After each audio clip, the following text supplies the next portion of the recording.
Hello everyone, welcome to the first day of the Godzilla Advent Calendar for 2025. My name is Matthew, and yeah, I wasn't sure if we were going to pull this off, but we're doing it.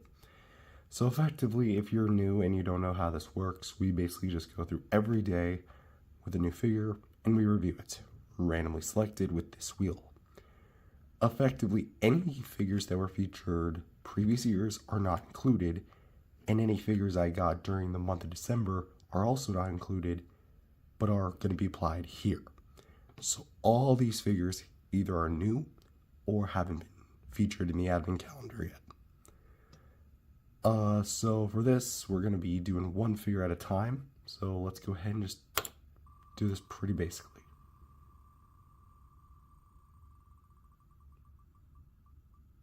Looks like we're getting a NECA. The NECA 2014 reissue. I like that. Let's do it.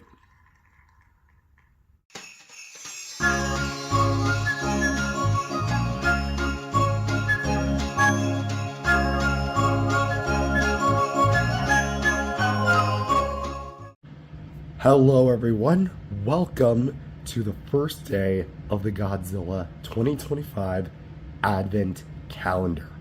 My name is Matthew, and today we are doing the MechaGodzilla 2014 reissue from NECA. So, for a little bit of context as to why I sound like this, again, if you haven't been keeping up with my community tabs, essentially I currently have the flu, and it's a pretty nasty case of it. I have not felt this bad in a while. Now, the person might go and ask, why don't you take a break from YouTube?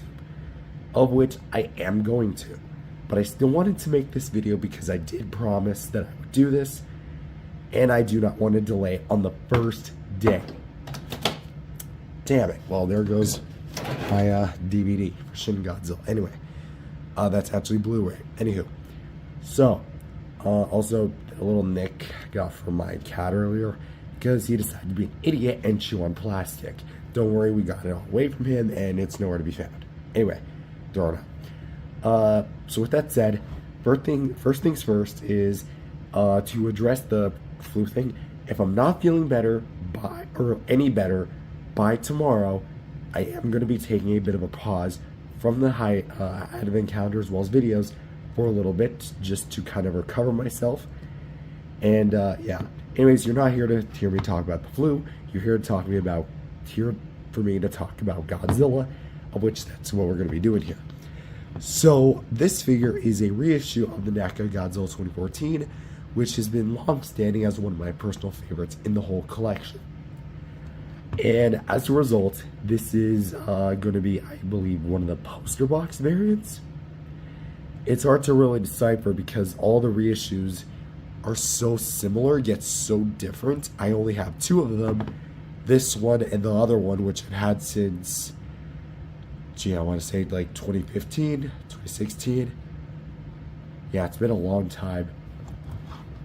So effectively, this figure is going to be having that exact sculpt, pretty much the movie accurate sculpt that NECA used all those years ago, brought back in its 2019, 2020 from what I estimate, detail, all the high quality plastic that's used, different paint applications like the blue wash over top that's a bit more uniform looking, the more sandy kind of rough textures here for the neck, the stomach. Just to kind of give you guys a brief overview here. So you can see, I'll let the detail itself do most of the talking since I can't really talk much.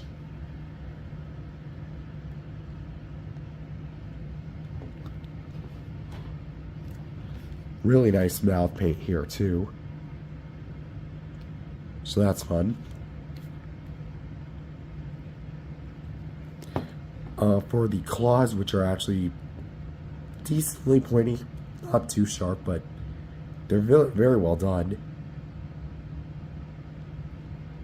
and very nicely glossy. Just the right balance for what was NECA's first Godzilla, even though this was a later reissue. For all like the segments on the legs, they look pretty nice. Bottom of the feet with some peg holes with some not included stands.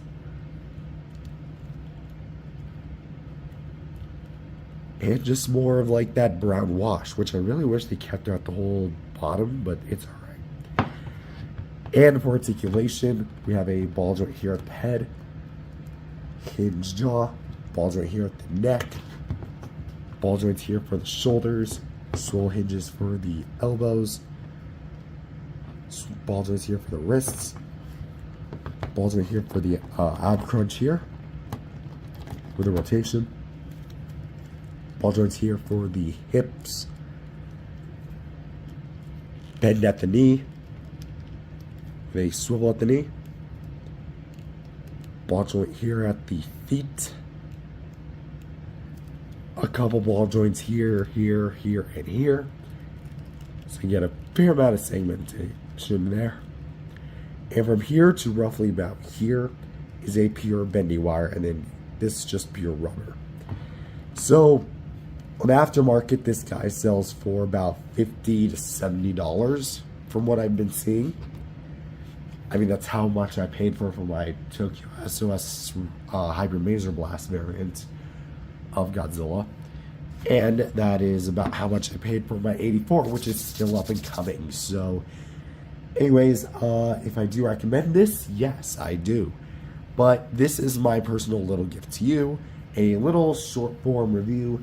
Once I am in a better kind of like state to talk for prolonged periods of time, then I will be starting to do longer videos for the advent calendar, because that was one of my goals for this one, to make it a bit longer.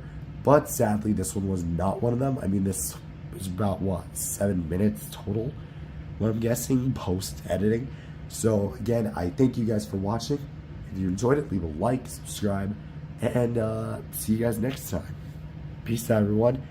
And remember, happy holidays.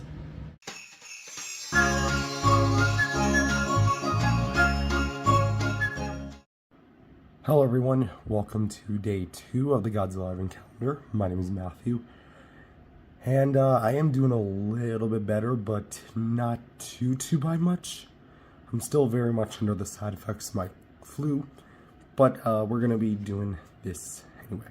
So, yesterday we did day 1 as per usual, so let's go ahead and see what day 2 brings us.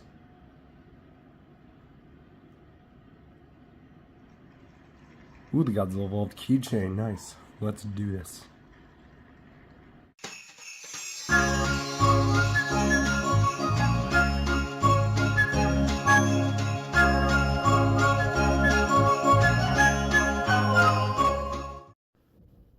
Hello everyone, welcome to day 2 of the Godzilla advent calendar for 2025. My name is Matt, pretty sure you already know the rest. So for day 2, we're going to be taking a look at this, which is the Metalfigs Godzilla. I was about to say MechaGodzilla. They did actually release a new wave of these I'm hunting for, with the classic Godzilla stuff with Godzilla, and then there's Ghidorah, MechaGodzilla, and Rodan. So no love for Mothra.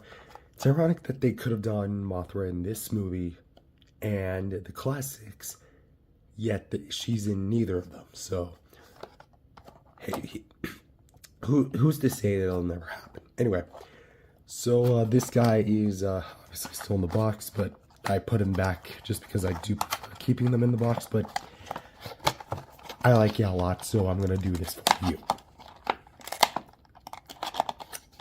Without tearing this box open. Just because, like, I do, like, prefer keeping this, because if I have it laying out exposed to the elements, then it kind of like, I don't know, I guess it's more prone to like mold degrading and such.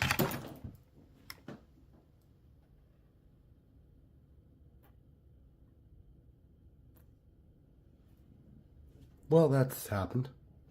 I didn't even have that much force, and the damn thing went flying. I hate it when like they package figures like that so tightly. Like they're just asking for us to break in, buy a new one. Thank God this thing has soft parts.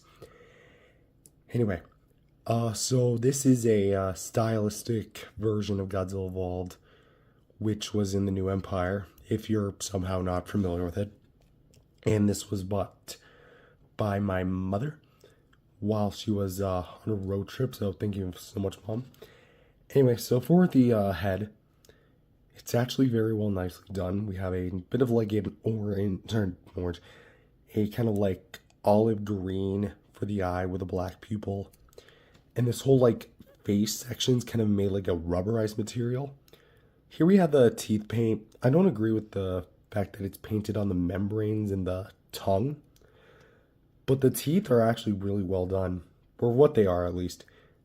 But mine's got a bit of a QC issue where they didn't properly apply it. And it looks like he has like an inner jaw. So it almost looks like the alien, like, you know what I'm talking about, the second jaw inside the alien's mouth. Ironically enough, I was actually looking on the internet one day, and there is a Mexican bootleg of like a xenomorph Godzilla. I want to get that one day. Anyway, so for this whole like soft top section made of a soft plastic, you have a lot of the nice like detail work and the metallic paint here. Of course, you have like the little keychain itself. Not too much to really comment on. It's a keychain with the ring slide in like the disc. The dorsal plates here are very pointy. Well, not very pointy. They're very shiny too. And I do like the way they are painted with the way they look. I would almost have preferred the whole, like, they went the whole 9 yards and painted all of them as opposed to just like the tips, because there are some that are not painted. It is kind of a distraction, but that is okay, I suppose. Here for the side of the body, you actually get glittery plastic infused with it, which, and everyone who's watched my videos knows how much of a sucker for translucent, glittery plastic in my figures. It automatically makes me love it 10 times more, and this is no exception. The detail work here for the chest looks really nice. Also, don't worry about my voice. I have some tea right next to me, and I have another thing of tea after I didn't realize my sister got me tea, so now I got 2 teas. The arms are made of like a soft plastic, and you have some like the elbow spikes here making a return. Ironically enough, there are 3 prongs as opposed to just 2. Interesting. He's also got like a bit of like a sideways pose, so he's kind of like looking at you like this with his body turned, so he's got like a bit of an attitude. The feet here are actually done very nicely. The glittery plastic is on full display, even though this is actually more just like the die cast. It's interesting to have a die cast Godzilla though. The claws here, mine's got a scuff there that is not from the fall. I don't think that there's any fall damage to this guy, because this was on it when it came out of the box when I first initially got it. Then you have some like copyright info there and there, and then you got like the tail itself, which the whole tail is pretty simplistic, but I do like the colorization on it. And you get the Thagomizer here at the end. So overall, like in terms of weight, it's a very hefty one. So it's got a bit of weight, but I don't imagine this thing breaking off anytime soon, unless you're being an absolute douche with this thing, flailing this in the air like you just don't care. And then you're going to have to go out and buy a new one, which I don't know how often Jada Toys reprints these, because I'm still hunting for them. My section of my Walmart does have them, but they don't have the Godzilla ones right now. So they have like a boatload of different ones like Harry Potter, SpongeBob, Lilo and Stitch, but not Godzilla. But it's a new wave, so hopefully they'll get them soon. Anyways, so that's going to be it for the Godzilla keychain. I just hope you guys enjoyed. Stay tuned for day 3 tomorrow, which is going to be another fun one. And again, see you guys next time. Take care. Take care of yourselves. Hopefully, if you're having the cold like I am, you're just, but again, just managing well and stay hydrated. Peace out, everyone.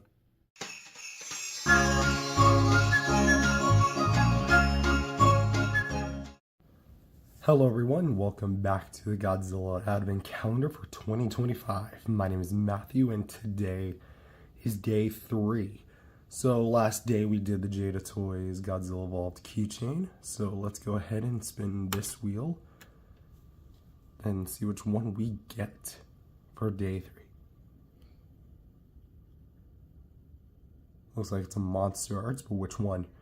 The MechaGodzilla Final Battle variant. Alright, this would be a pretty decent one to do. Let's do it.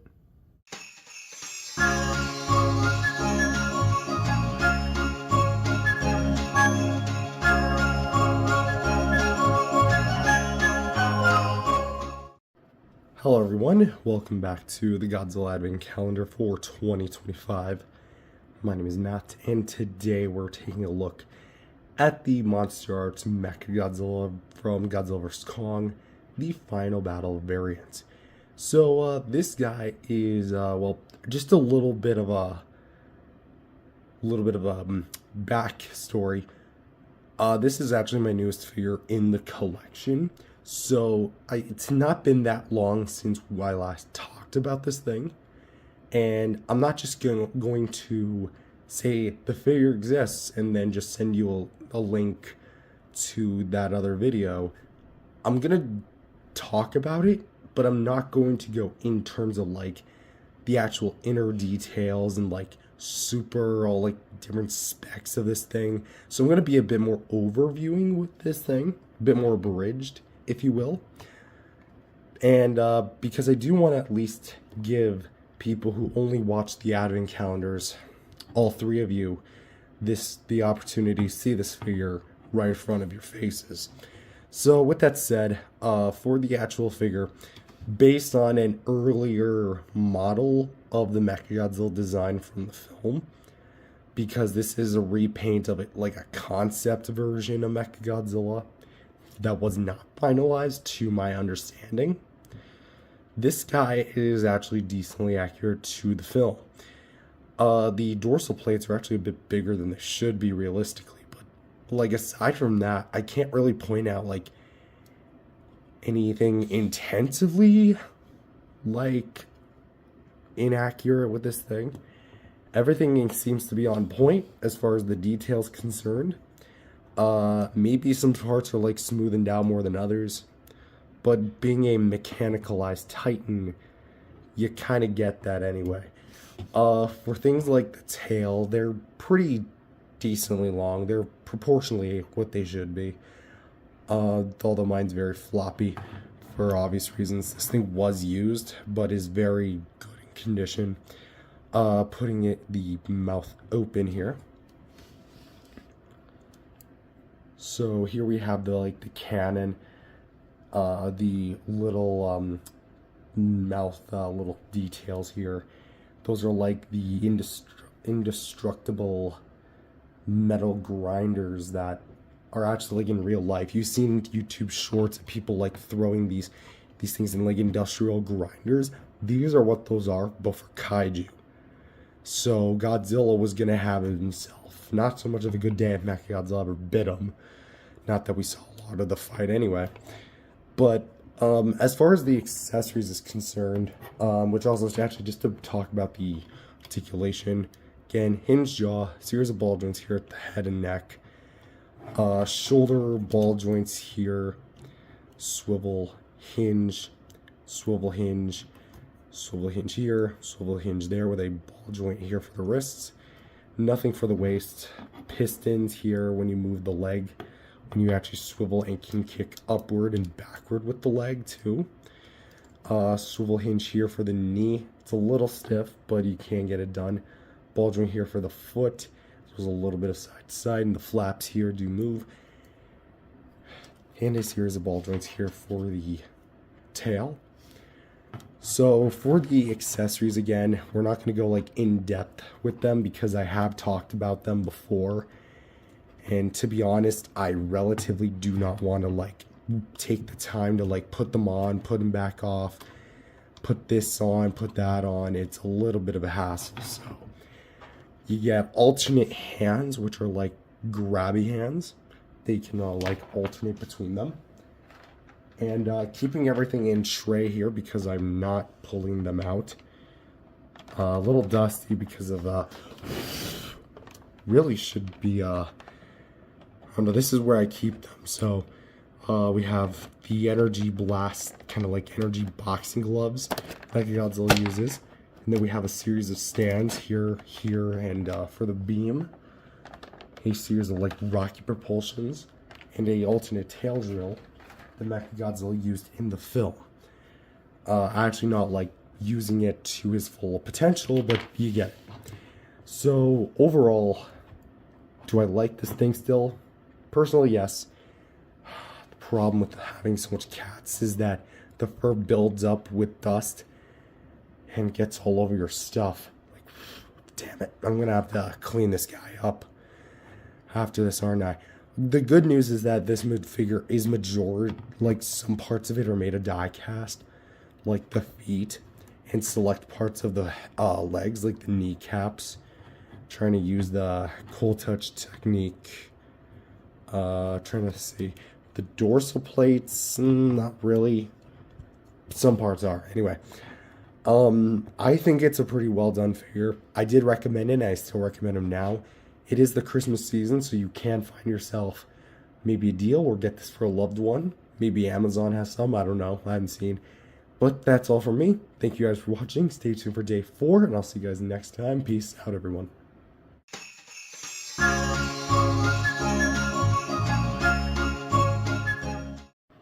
Hello everyone, welcome to the Godzilla Advent Calendar for 2025. My name is Matthew and this is day 4, minus this laggy wheel. There is a lot of pie charts on this thing anyway. So yesterday was day 3 and we did the MonsterArts MechaGodzilla Final Battle variants, which for today we're going to spin the wheel and see which one we get. Looks like we're getting a Playmates. The Playmates Kong with Battle Axe from GXK. Not a bad one. Alright, let's take a look.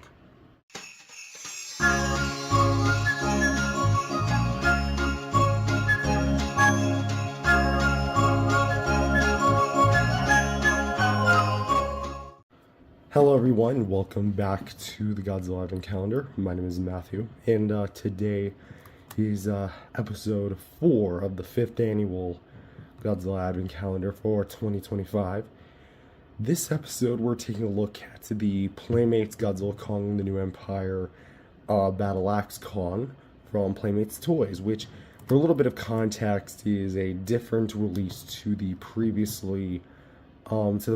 films Battle Axe Kong, which for some reason Playmates still insists on releasing in the newer box packaging, which like I don't know why they keep that mold floating around when they have a much better one. I don't know. Playmates just their figures seem to question me more than actually satisfy me half of the times. But enough indulging. This is from the New Empire. So with that being said, let's take a look at this guy. So for the actual mold, it's based on the New Empire design, which is going to be a bit more updated from the Godzilla vs. Kong design, which is a little bit more defined, if you can actually believe the New Empire has better CG, so to speak, than Godzilla vs. Kong does, because in my personal opinion, the New Empire, it does not, but that's more of a critique of the movies and not the actual figures. The face sculpt, however, is a lot better done, because on the last one, it was a lot more simplistic and doofy looking. This actually looks like it has a lot more detail with it, and actually has like a correct color scheme, like dark brown to light gray ratio, instead of a more lighter gray to more putrid black that looks more like tar on his face than actual skin tone. For the mouth here, we have a bit of like a snaggletooth going on, and some actually decently done like paint for the eyes, although mine are a bit spread apart unfortunately, so that is a kind of minor dud. But the nose is done really well. pecs are pretty well done with some very nice, that's my cat's fighting in the background anyway, scars for the chest here. A little bit of overspray here, kind of looks like he's wearing a vest. Kind of a similar problem, ironically, to the Hi-Toys G21 Heat Ray version. But you do get a little bit like mold line here from what I have seen. But you do get a fair amount of like detail work here. They actually added like these scars to make it a little bit more defined right here, and then select parts of the body like right here. And then trying to find, there was another part of the body that had it. Anyway, we'll come across it eventually. But yeah, for the back here, they actually do have a lot of the nice detail here, which it does look really sweet. I'll give it that. So that actually has a lot of nice detail work. You might see a speck of blue, and I have to assume that's from the included battle axe, which is just to do a brief comparison of the blues here. I just realized how, like, there's like a friggin', is that a fingerprint? I don't know. I don't really see this thing under intensive lighting, because it is kind of more towards the back of my shelf. But just to show, this is a remold of the GVK battle axe with some upgraded paint for the actual axe blade. I wish they would color this to more maybe like a green or like a blackish color, because there was different colors used in the films. But this blue is actually also carried from the, the Energized Godzilla, which ironically enough, I think that works better for this thing than it does for that. I'm not saying that because that figure is a steaming pile of hot crap. I mean, I'm literally just saying that. But it is a flexible rubber, and it goes in either hand, but it's supposed to go in this one because Kong is supposed to be right-handed. Crap. And you do get a bit of a better grip this time around, which kind of brings us to the articulation, which we have for the head. You can go a full 360 with it. Swivel hinges for the shoulders, as well as, swivels. Swivel hinges for the elbows here. Swivels for the wrists. Nothing here at the waist, even though there is an obvious seam line that is just glue. Swivel hinges for the hips, so you can swivel a little bunch, go back and forth. And a hinge for the knees. So, overall, so to speak, I definitely think that this is an upgrade from the original.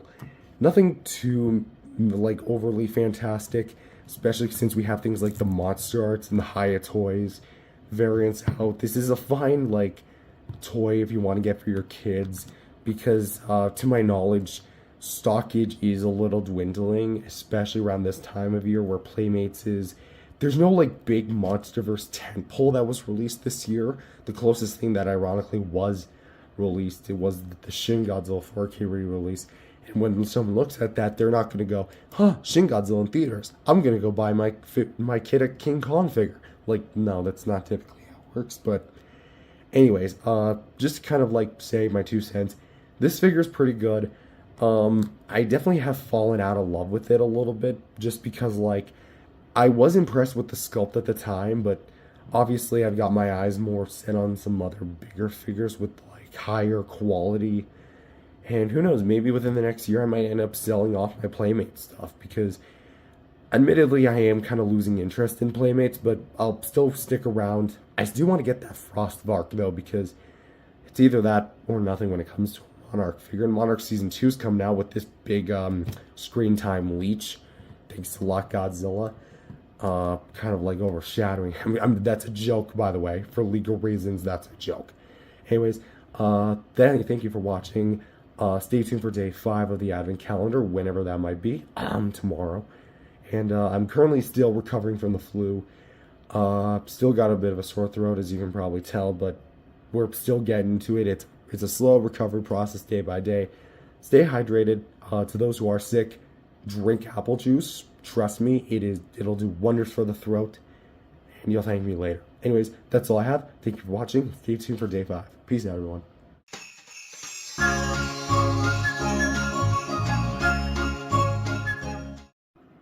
Hello, everyone. Welcome back to the Godzilla Advent Calendar. My name is Matthew, and this is for day 5 of 2025. Right now, actually, the FNAF movie 2 is out, so go see that if you haven't. Anyways, on an unrelated note, even though that's the note you came on, let's go ahead and spin the wheel, see what figure we get. Guess I forgot to turn the volume on this time. Looks like it's another Playmates. And we got One Eye. Alright, let's do it.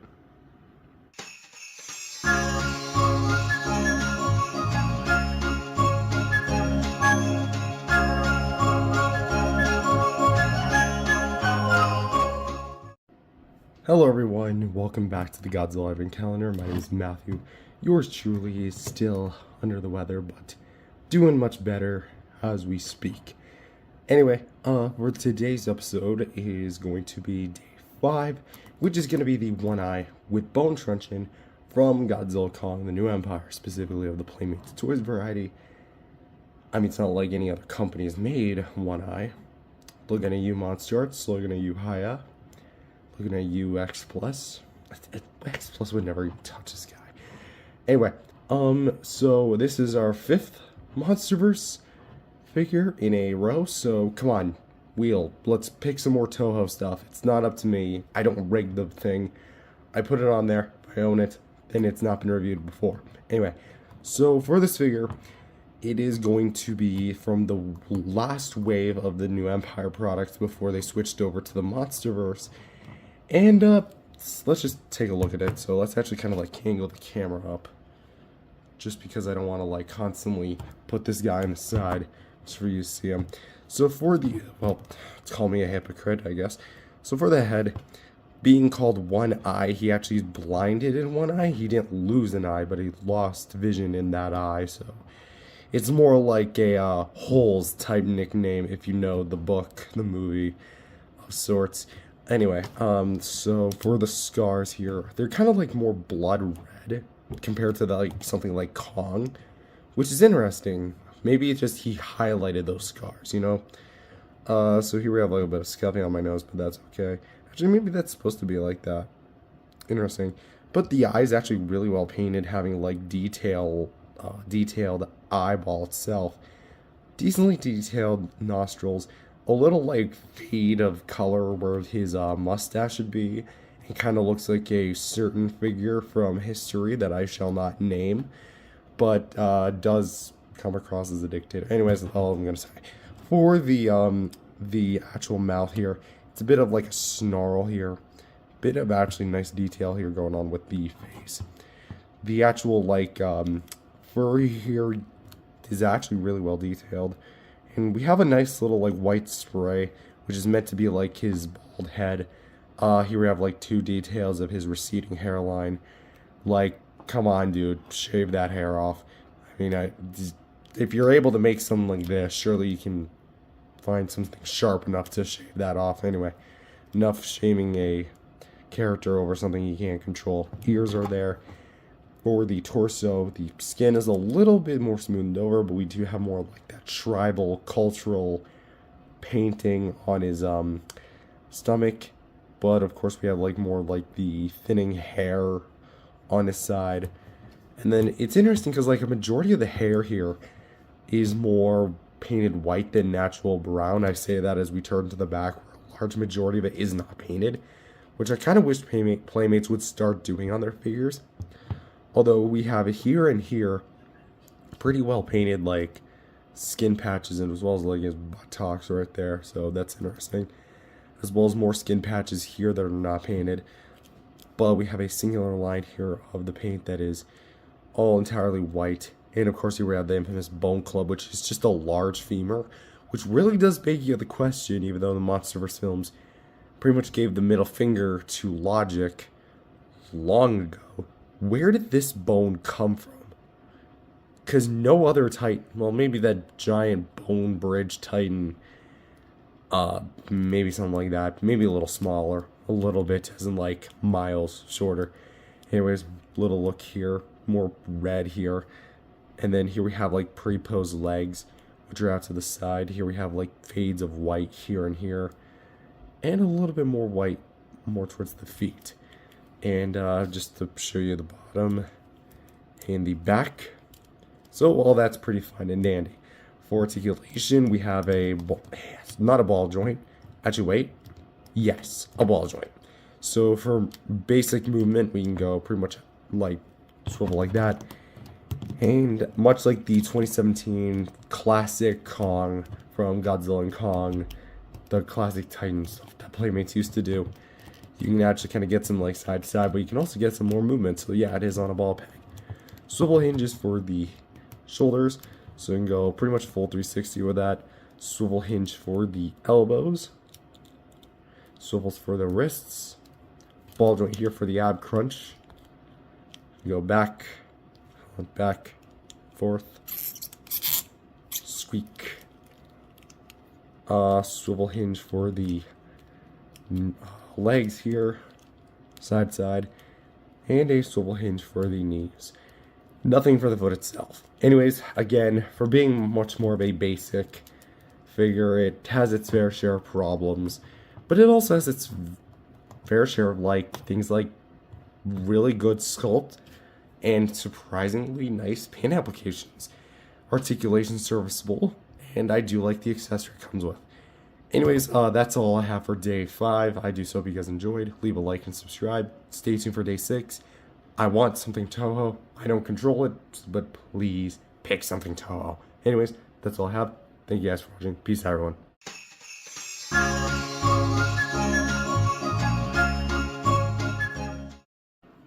Hello everyone, welcome back to the Godzilla Advent Calendar for 2025. My name is Matthew and this is day 6. Last day we did the Playmates One Eye from Godzilla Kong the New Empire. So hopefully this time, unlike the previous 5 days, we'll be getting something Toho, not just MonsterVerse. So let's spin the wheel and see which one we get. Well, it looks like it's something Toho. The Bandai Movie Monster Series Shin Godzilla Bootleg. Yes, let's do it. Finally, something from the big T.O.T.O. Let's do it. T.O.T.O. T.O.H.O. I don't know where I'm pulling the E from, but alright, let's do it.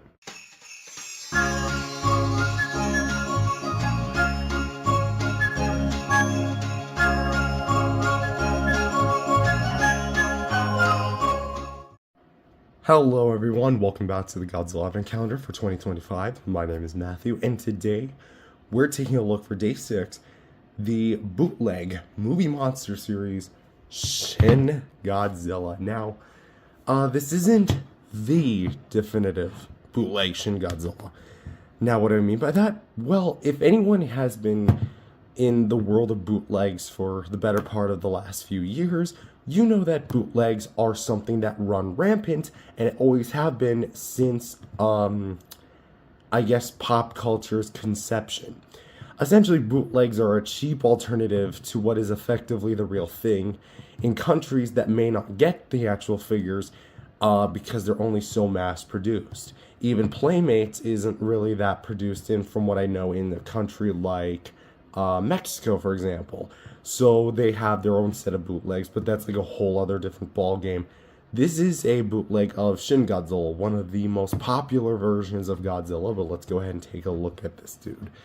So being a remold of the movie Monster Series Shin Godzilla that came out in 2016, a lot of fuzz on this thing because I do have cats, and the place of the shelf is right next to a vent, so it is a very much attractant towards dust and lint, so do be careful of that. For the face here, it's actually very mushy, but still very accurate. Let's actually raise the camera up here. There you go. It's actually very mushy, very accurate to the source material. For anyway, my nail's yellow. I just ate an orange, so that's something. For the eyes, they actually do have a bit of a sculpt work for a pupil, but even the original wasn't painted, and this one certainly wasn't. The teeth painter is a little iffy because it's clear that there's different variations of paint, not color wise, but technique wise here used, and they don't even paint the mouth all the way. You can still kind of see some right there, some teeth that are not painted. Here for the skin kind of glowing area, because Shin Godzilla does glow a very bloody red, especially for the back, but it's all painted one color. it's actually very goopy and looks very glowing, which is almost like an opposite problem to the original. The original didn't have a lot of it. This one actually has too much of it, which is funny because it's still condensed to the chest. So make of that what you will. So for the arms here, very small, very slender-like, very mutant-esque. Of course, we have the various folds in the skin. Those look nice. Little sprays there and there. More so on one side than the other. But of course, the detail here surprisingly shows up well. The 6 on the 2016 and the 2 there on the 23360202. And then the copyright trademark Toho. Those look a little faded. But anyways, for the back here, again, more of the dust. And of course, for the tail, various segments and folds in the skin. And of course, you get the half-painted tail tip, which in the original figure, it was fully painted. Here, it's only half. And you can also kind of see some like access vinyl or plastic, whatever material this thing is made of. But anyways, for articulation, we have nothing at the head, jaw, but we do have a swivel here at the shoulder, so that looks nice. Same thing here for the other shoulder. We have a swivel here for the hips. Can go more or less 360, but the arms do get in the way of that, depending on how you have them posed. Same with this. So you can get like a little V cut here at the crotch. For the base of the tail, something that wasn't on the original is you can get a full 360. And here you can also get a full 360. So that's going to have to about do it for the bootleg movie monster series Shin Godzilla. I do so hope you guys enjoyed. There's really not a whole lot to this figure that hasn't been said already because I've covered this thing like who knows how many freaking times over the years. And this was just the latest one. So with that said, thank you guys for watching. If you enjoyed it, leave a like, subscribe to the channel, and I'll see you guys next time for day 7. Peace out, everyone.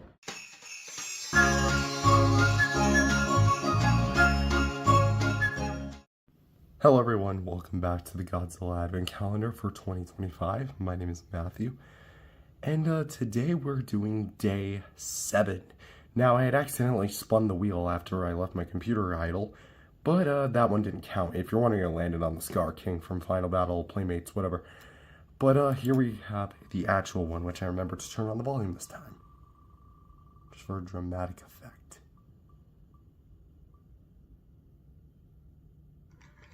Alright, we're getting another Playmates, the 2014 with Tank. Alright, let's do it.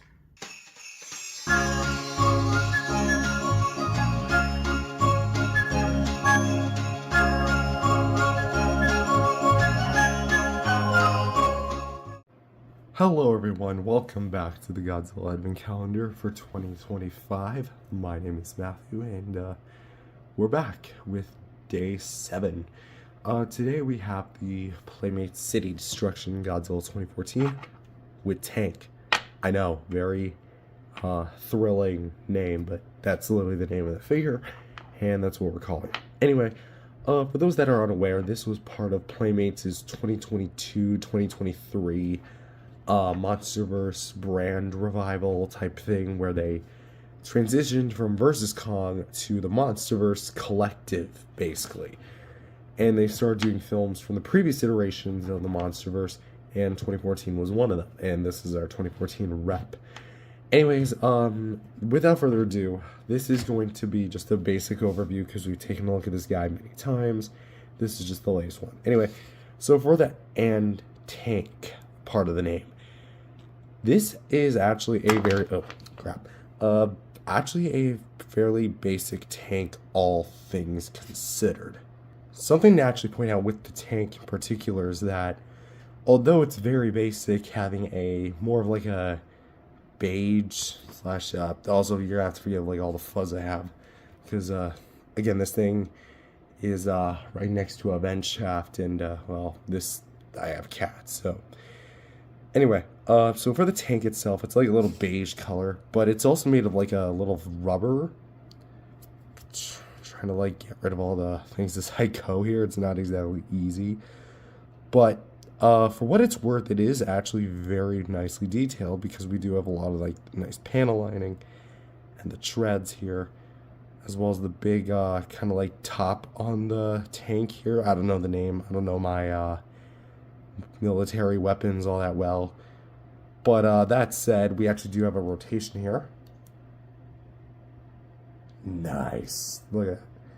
And but do keep in mind that this is a little bit more flexible because of how skinny it is, so you could shear that off if you pull it too far. Anyways, that's enough for the tank. Let's get on to the main event, Big Godzilla himself, which you might be wondering why he's all orange. It's basically because the 2014 marketing and a lot of the lighting in Godzilla 2014 was like shrouded in darkness.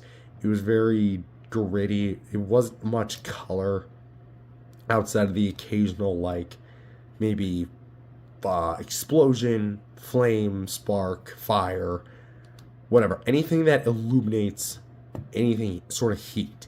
In fact, I'd say there's more color in Godzilla 2014's atomic breath than there is in the rest of the whole film.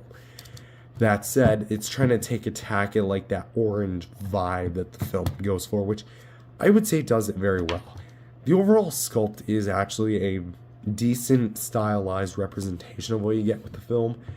The face looks a little iffy, with the eyes being very big and the jaw being very like not one-to-one, but like a little more on the cartoony side. Teeth are basic strips. Of course, here we have like first usage of the orange here and here, as well as here. Little dabbles of it right here towards the shoulders and the neck. And then all the way across the dorsal plates, which are going to be made of like this rubbery flexible material. Actually does have some very nice sculpt work. And I do like the shading of the gradient here. Like if there's one thing that Playmates rocks at, it's undeniably the gradients. Something of note as well is just the proportions on this guy look a little off because the 2014 Godzilla didn't really have this big of arms. And he especially didn't have these chunky of legs, so at least they got the beat right. Also, the tail here swooped right up and almost looks like a flute or some sort of like instrument. Probably not a flute. I don't know. I'm kind of drowsy anyway. And also, the figure does come with a bit of battle damage, which you can peel off the skin right there. It reveals this big blood meat sack. And of course, this does come packaged separately. And you just purely wedge it in there. Really not much else to say about that. But in addition to that, you also get your fair share of articulation, which you have a jaw hinge. Swivel at the head. Also, I would like to point out that the jaw length is kind of damned because of the way it's cut. They kind of like sculpted it like this and then made the articulation cut. Now it looks like that. So do with that what you will. Shoulders can go up and down, just like that. Legs can go forward and back, and can go 360 here for the foot. Same with here. And a ball joint here at the base of the tail, where there's nothing else aside from flexible rubber. Anyways, that's going to about do it for the Godzilla 2014 with tank. I definitely think that there could have been some improvements with this figure, but overall, it's a very solid representation of what a modern Tega 2014 would be like in kids' toy form. But that said, do so if you guys enjoyed. Leave a like and subscribe to the channel. And I'll see you guys for day 8. Peace out, everyone.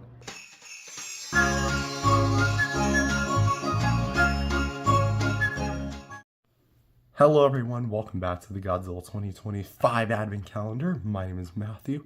And today we're doing day 8. 1, 2, 3, 4, 5, 6, 7, 8. There you go. 8 fingers anyway. So for this, we're going to be spinning the wheel and see which one we get this time. Hopefully it's another Toho.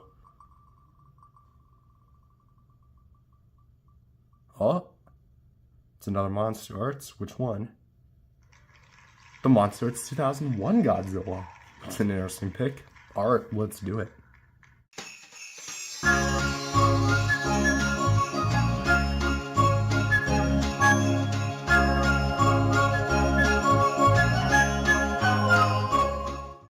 Hello everyone, welcome back to the Godzilla Advent Calendar for 2025. My name is Matthew, and for day 8, we are doing the movie monster series, MonsterArts, Godzilla 2001 from Godzilla, Mothra, King Ghidorah, Giant Monsters All Out Attack, or just often abbreviated to GMK. So for this figure, this was my first ever MonsterArts figure, and I'm baffled that it took 5 Advent calendars for him to finally show up. Of which, let's go ahead and talk about this guy in great detail. So for the actual sculpt, this is Yuji Sakai's mold of the big lizard, of course. For the eyes, instead of being like a pure like white, they're actually like whitened pupils with gray eyeballs. That's interesting. That's an interesting approach. For the teeth, they're individually sculpted with so-so paint applications because they are kind of like dirty a little bit. But for the mouth detail as well, we have like all the reds, kind of like an orange ravaging through.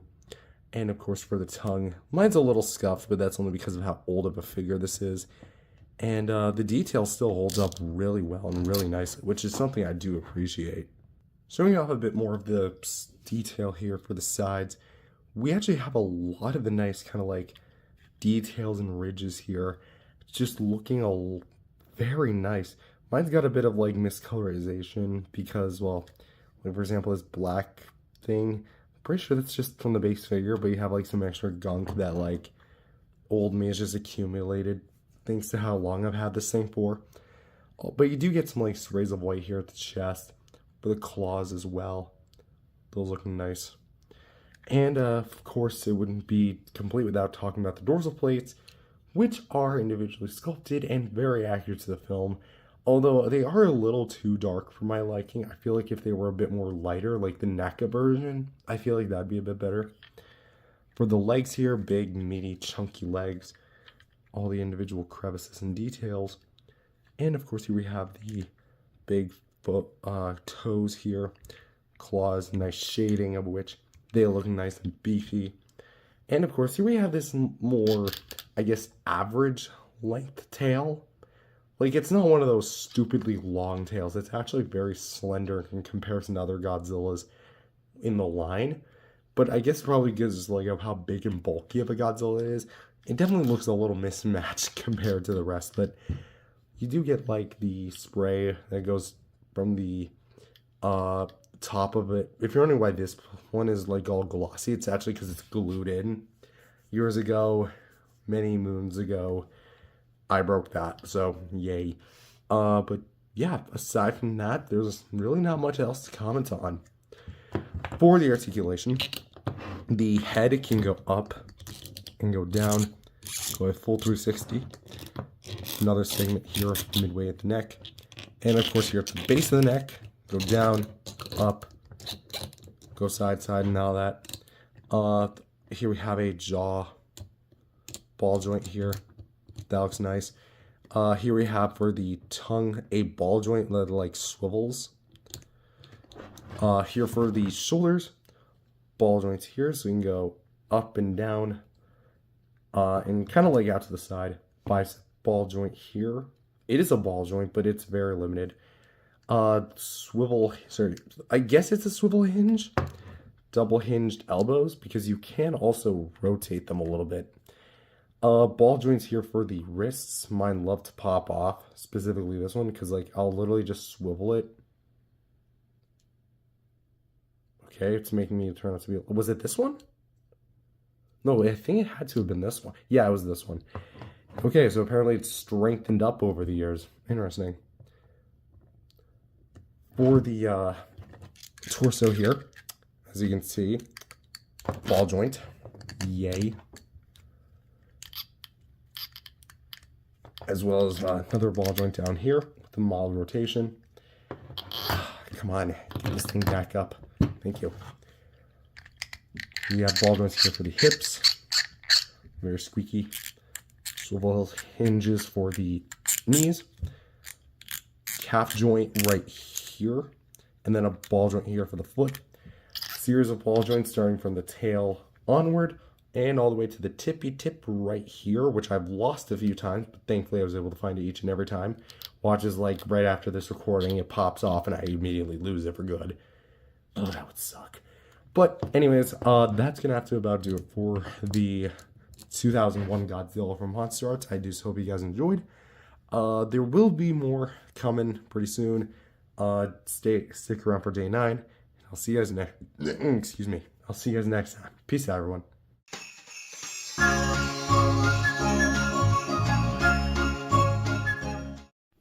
Hello, everyone. Welcome back to the Godzilla Advent Calendar for 2025. My name is Matthew, and today is going to be day 9. So we're going to spin the wheel and see which one we get. And apparently, I forget to turn off the volume this time again, like an idiot. Looks like we're getting another Toho one. Alright, the MMS Bandai Biollante. Alright, let's do it.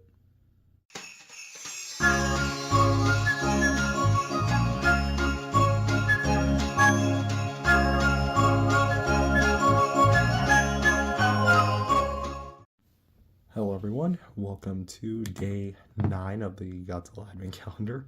My name is Matthew. I'm laughing because I accidentally bumped the camera before I started shooting. Anyway, so for this episode, we're going to be taking a look at the MMS Bootleg Biollante of Tabi's fame. Yes, this is the villain for season 23 of the Amber's Godzilla show, which should be coming back hopefully before the month ends, because there is some things I'd like to work on just to kind of like get back into the swing of things. I mean, 2026 is almost upon us anyway. Anyways, for the actual figure, this is a bootleg of a pre-existing figure, so a lot of the detail here is very well done. But of course, a lot of it is lost in translation when you're like scanning a model and proceeding to actually upload it to, like, I don't know, some sort of software just to reprint it again. Because that is how bootlegs are made, to my knowledge. Anyways, for the top, we actually have like this kind of like light green with these like accents, which look really nice.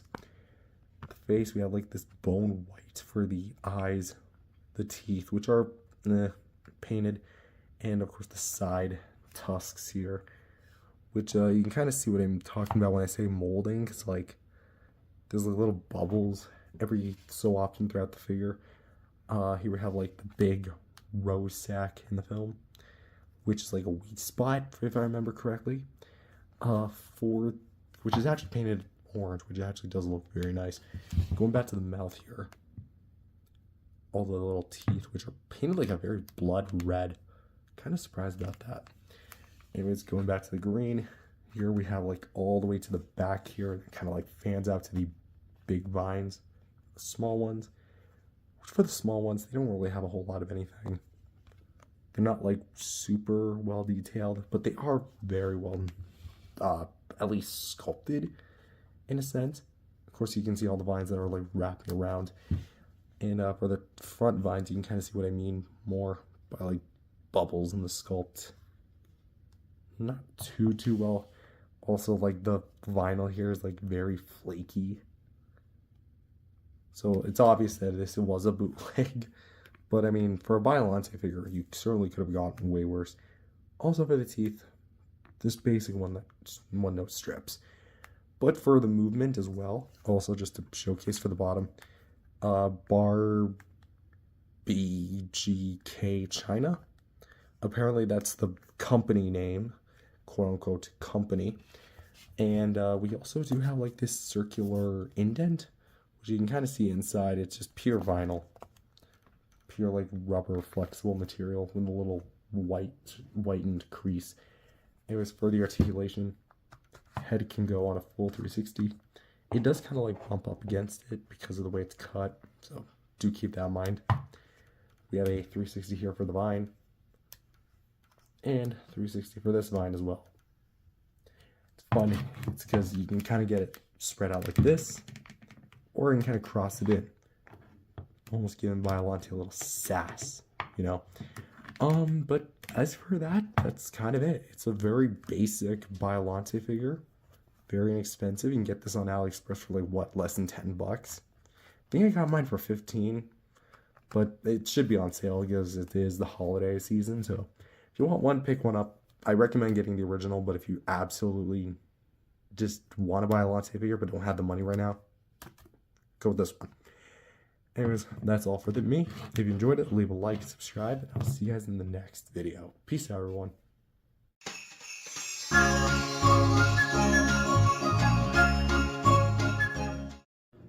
Hello, everyone. Welcome back to the Godzilla Advent Calendar, Day 10.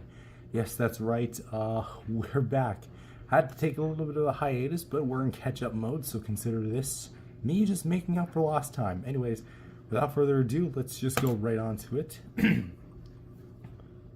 Had to go celebrate some family festivities, but of course we're on the creative grind here. Looks like we're getting a Funko Pop. God damn it, I want to fish them out again. The Battle Ready Kong from GVK. Alright, let's do it.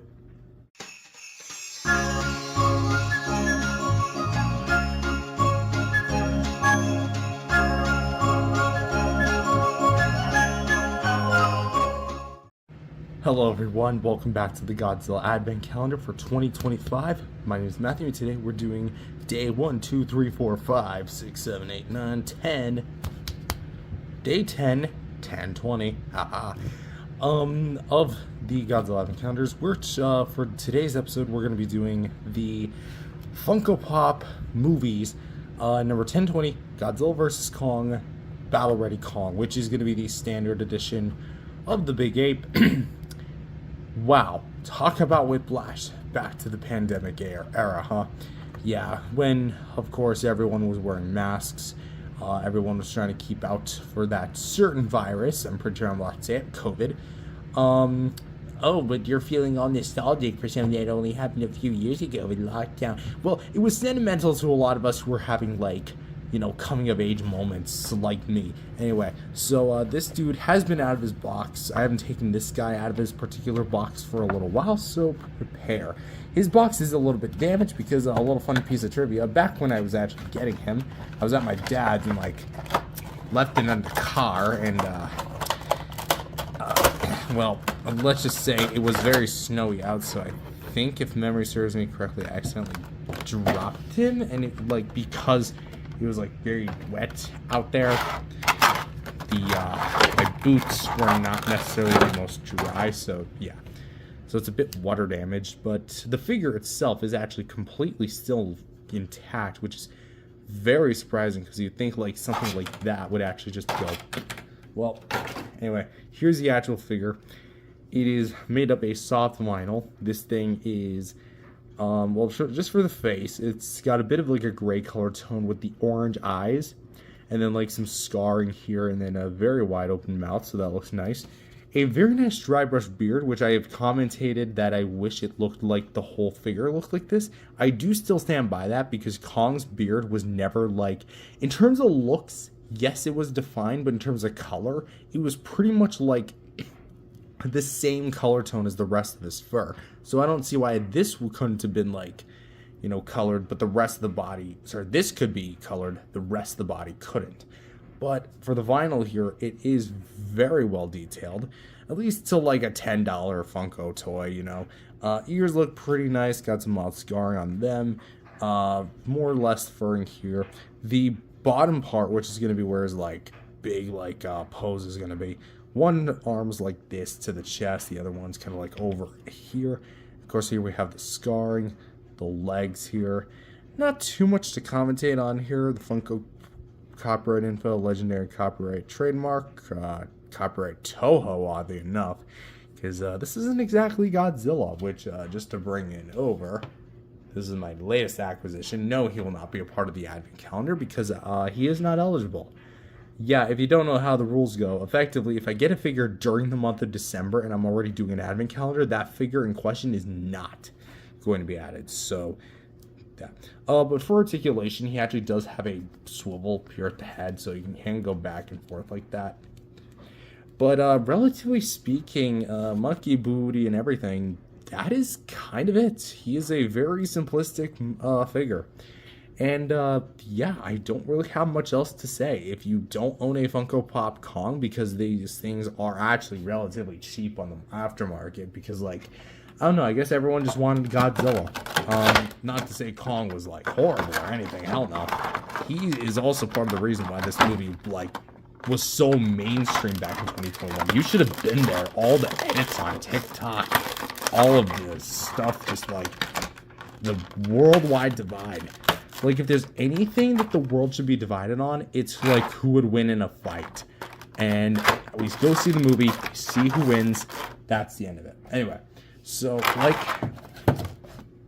I made mention, these advent calendar episodes are going to be coming out a little bit more not sporadically, commonly, just until I can get caught up again. And then guess what? I'm going to be probably going to head out. Come on, get the thing in. There you go.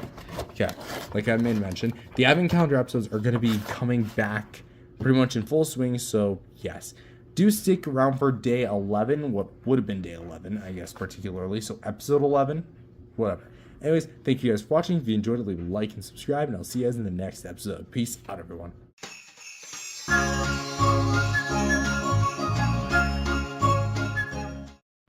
Hello everyone, welcome back to the Godzilla Advent Calendar for 2025. My name is Matthew, and today we're doing day 11. So yes, we're catching up a little bit, so without further ado, let's go ahead and spin the wheel, see which one we get.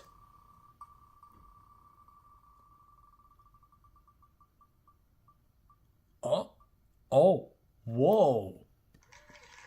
The NECA 54, it's about time this guy got into the list. The very first Godzilla figure I've ever gotten. Kind of sad it's not for the 25th, but you know what? That's fine. Let's do this.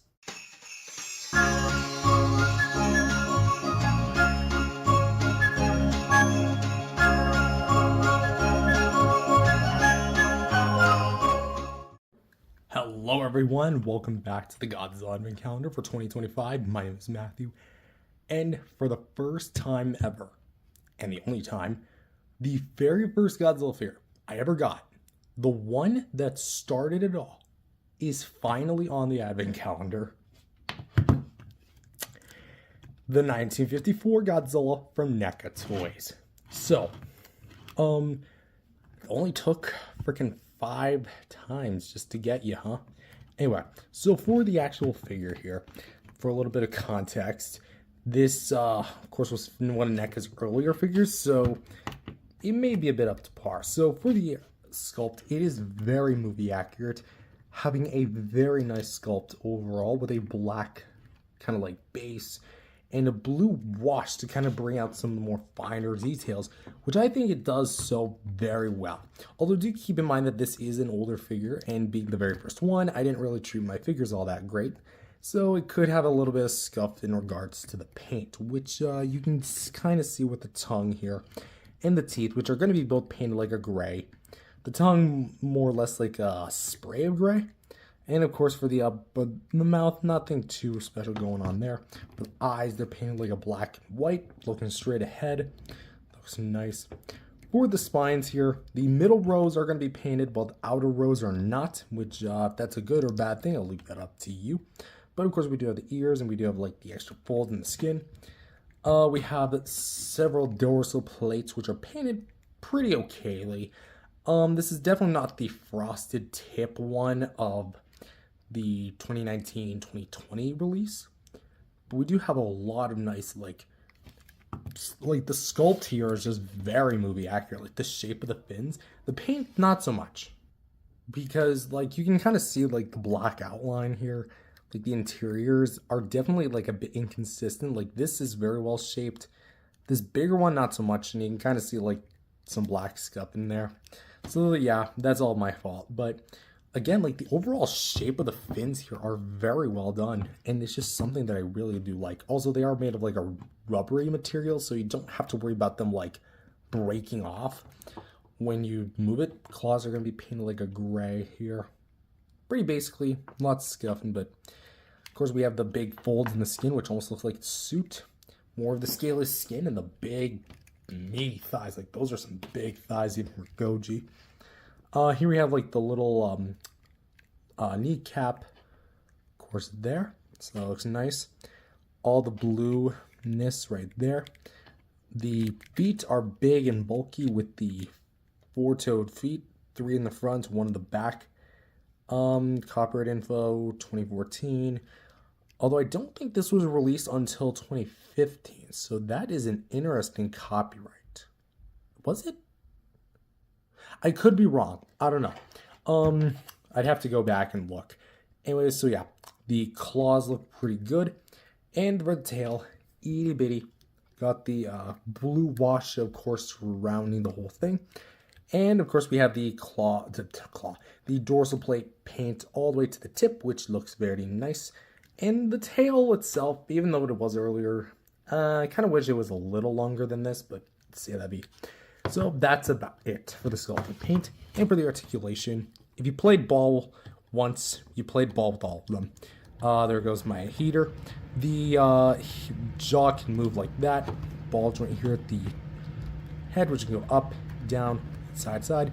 What's funny is that there's actually like a hidden dorsal plate back here, so when you move it down, you can kind of seal the gap. Doesn't look all that great, but it does kind of like sink into the body, which I feel like is a really cool engineering technique. And of course, a ball joint here for the neck, which you can go full 360 with. Shoulders, ball joints, you can go out, in, and do the right way. Rotate all the way around, a little stiff, oddly enough, even after all these years later. My goodness. Hinges for the elbows, as well as a swivel for the elbows. The ball joints here for the wrists. No, hold on, there we go. Ball joints for the wrists, side side, and hinged fingers. Yeah, they're still very stiff. I think this one is a little looser. There we go. So you can kind of clench his fist, move out. That looks awesome. So we can go down, up, like this, side to side, and go all the way around, which is actually more movement than the 54 suit probably has. It looks so funny just seeing him glide like this.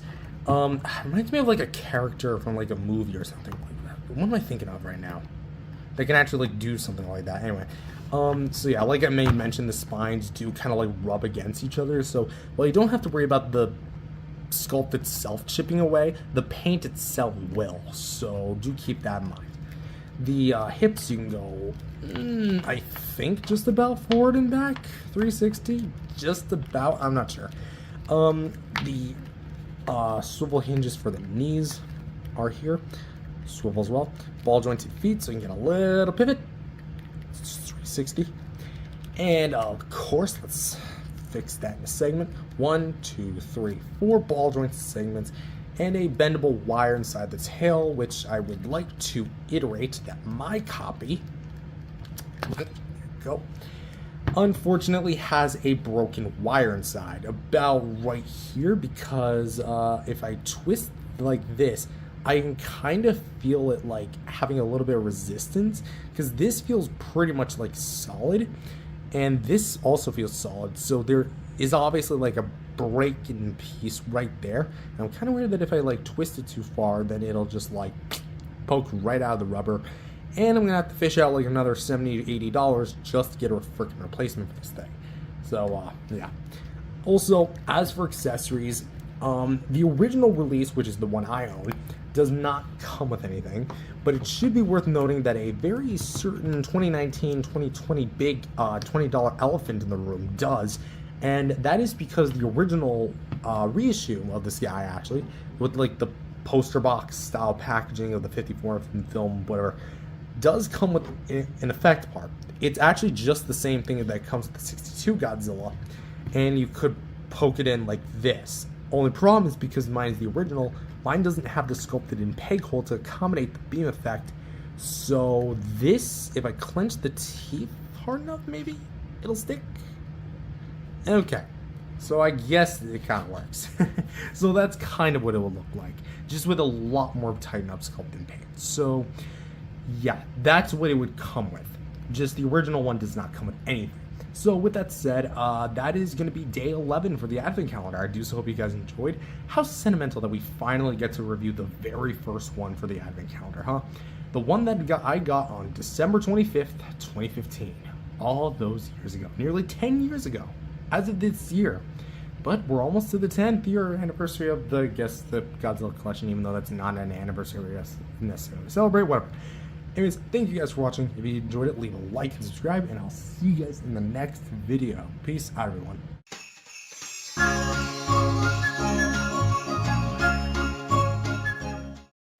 Hello everyone, welcome back to the Godzilla Advent Calendar for 2025. My name is Matthew, and today we're back doing with day 11.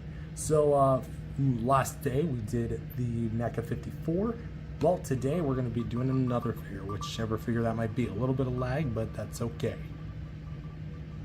Looks like we're doing another Funko Pop. Alright, the 2-pack Godzilla and Kong from Godzilla vs. Kong. Nice choice. Let's do it.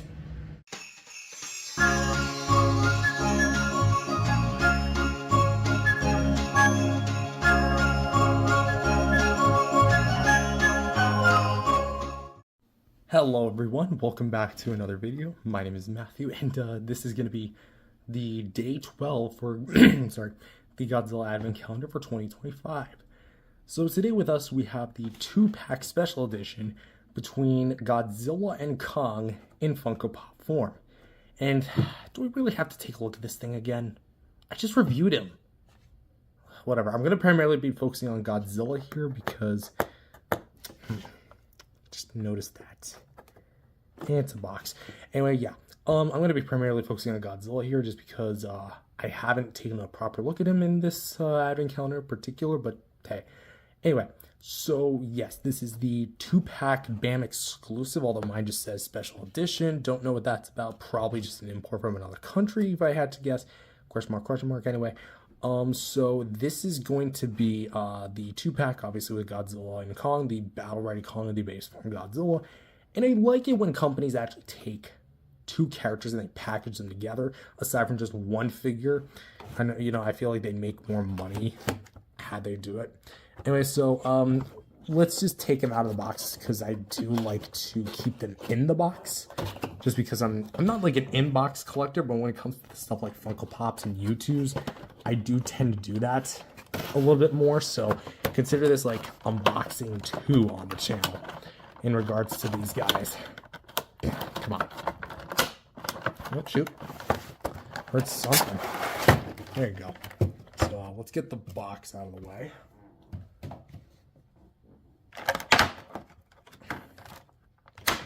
Wow, that's loud. So there's Godzilla and Kong. There's the tray. So, to recap Kong, because this is the same one we just took a look at not even a few days ago. Beard has a nice dry brush there. That's just my hater, don't worry. Pretty mellow sculpt, decently applied details at the torso section, orange eyes, so painted teeth with the pink gums, and with a pretty much battle-ready pose, scarring detail as well as here, and for articulation can swivel at the head, and monkey booty. And also, just for some brief looks, there you go. That is essentially that Kong. You don't need to look at him. The real star of the show, yes, you heard me, the real star of the show is Godzilla here, which is a very nice mold. I will admit that personally, when it comes to the sculpt and details, Godzilla got the better treatment of the two. With the individually, well, kind of individually sculpted, they're on like the same piece of vinyl here, but they're individually sculpted, like separated from each other, so I guess so. Painted teeth, they're done really well. Nice little blackened eyes, they look very cute and adorable. Nice little side profile of Goji here. Nice little jaw, of course. Like the little details. This thing is just so cute and little cuddly. I love it. Nice color and dry brush throughout like the whole body. I love this like brown green they gave him. Very nice and reptilian. This really looks like a reptilianized Godzilla, which I just love. The black here looks very nice. And of course here we have like the kind of like more brick looking, like almost like a brick wall in terms of scaling on the legs, which if that's accurate or not, I don't really care because it's a freaking Funko Pop. Like, when would you care about accuracy when it comes to Funko Pop? I also do like the fact that the claws are painted like a black, which are really nice and solid. Like, I just like the way it's painted and sculpted. The dorsal plates here, They're really nice and small, but of course little beady things. Not too much to write home, although they do get a bit of like nice wash with it as well, and it kind of goes all the way down, like tapers all the way down. And of course we have the tail here, which is going to have like a blue underside with the green overside, and I do like it. It looks very crocodilian, which that's a good or bad thing for Godzilla. It's all subjective. I personally don't mind it. You have this like green to blue transition, which I feel like could have been tightened up a little bit better, but c'est la vie. And of course for the like this paint here, it's very almost like almost feels like they actually like took like a paintbrush and they went. You get what I'm talking about. Artists, my fellow artists, you understand that. Anyways, yeah.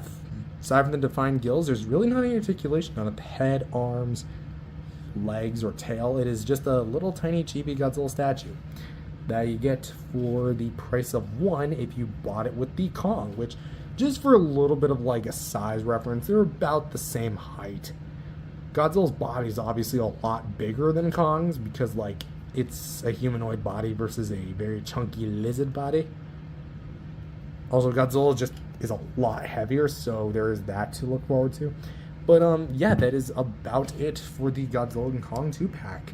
There's really not a lot to go over, considering the fact that we've already taken a look at one figure, and the other figure is something that is also sold separately. So you have options if you want to buy them individually, or if you want them together and get the authentic Godzilla and Kong experience, you can do that. But with that said, that's about it for day 12. I do so hope you guys enjoyed. Leave a like and subscribe, because we're going to be continuing this till the end of the month. And yeah, we're just going to have fun. So peace out, everyone. Stay tuned for the next day.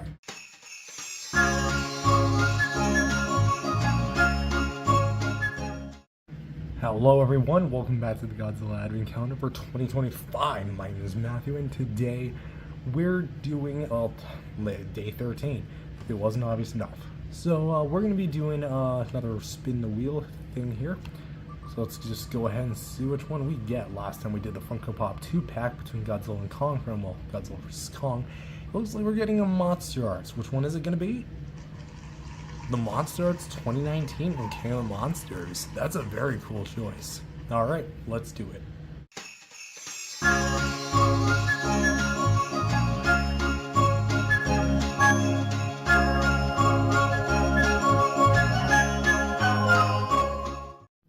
Hello everyone, welcome back to the Godzilla 2025 Advent Calendar. My name is Matthew, and today we're doing day 13, which is going to be the SH MonsterArts Godzilla 2019 from Godzilla King of the Monsters. Yes, my personal favorite modern Godzilla movie, I should clarify. Not my favorite of all time, personally, but we'll get to that in a later video. Anyway, so for this figure, this is the first time that this particular sculpt was used, and will later be reused like a bajillion different times, but this is the original vanilla release. So for the actual sculpting paint, this is a modified sculpt from the files made by Yuji Sakai, with of course reference from the material at hand. We have tiny little beady eyes and so painted teeth. The real paint, or at least the real killer paint, comes in when we look at the tongue and the membranes and the gums. Like, that actually looks really nice, and all the red in there. Of course, we have the ball peg. It's almost looking like the throat hole. So here we have like the sculpt itself. Looks really nice like throughout, all the spines and the ridges. You do kind of get like a bit of like mild variations of like color with like the wash. So that is a little iffy. So things like here, you do get like a bit of dry brush. For the sides of the body, more or less like the same thing, all like the scaled texture and detail. And then here for the shoulders, like the more squared off looking scales, and then the extra painted claws here. Those look nice. Then you have the actual like stomach with the multiple pack, I guess. I don't even know what that is, like a 6, 8, 12 pack, maybe just skipping over 10. Here we have all like the nice sculpted details here for the leg. Very sharp, very rigid. And of course here we have the claw paint here. Nice little like details. Kind of wish it was a bit more vibrant than that. Copyright info here and near her there. And of course, here we have all the dorsal plate action, which look very nice. I kind of wish there was a bit more wash like the NECA version had, but it still does have a very nice presence overall that you can just see. And of course, they're very spiky, not blunt at all. Like, this is actually very pointy. And of course, here we have the long, ill-fated tail, which all the spikes here are individually sculpted. Have like a mild dirty wash every here and there, but for the most part, it's pretty much the same consistent charcoal gray. For articulation, let's take a look at the jaw. The tongue is on a ball joint, so you can kind of open up, it's closed, side, side. Tongue can actually rotate in there, but don't have anything small enough on a person actually to do that. Head can go up, down, left, and right, and can swivel a little bit, but mostly it's going to be confined to just kind of like basic movement. With here like neck and here at the nape, although the nape joint doesn't really do much, the neck does have a little bit of a wobble to it. Shoulders has a little bit of like a back and forth, little outside side.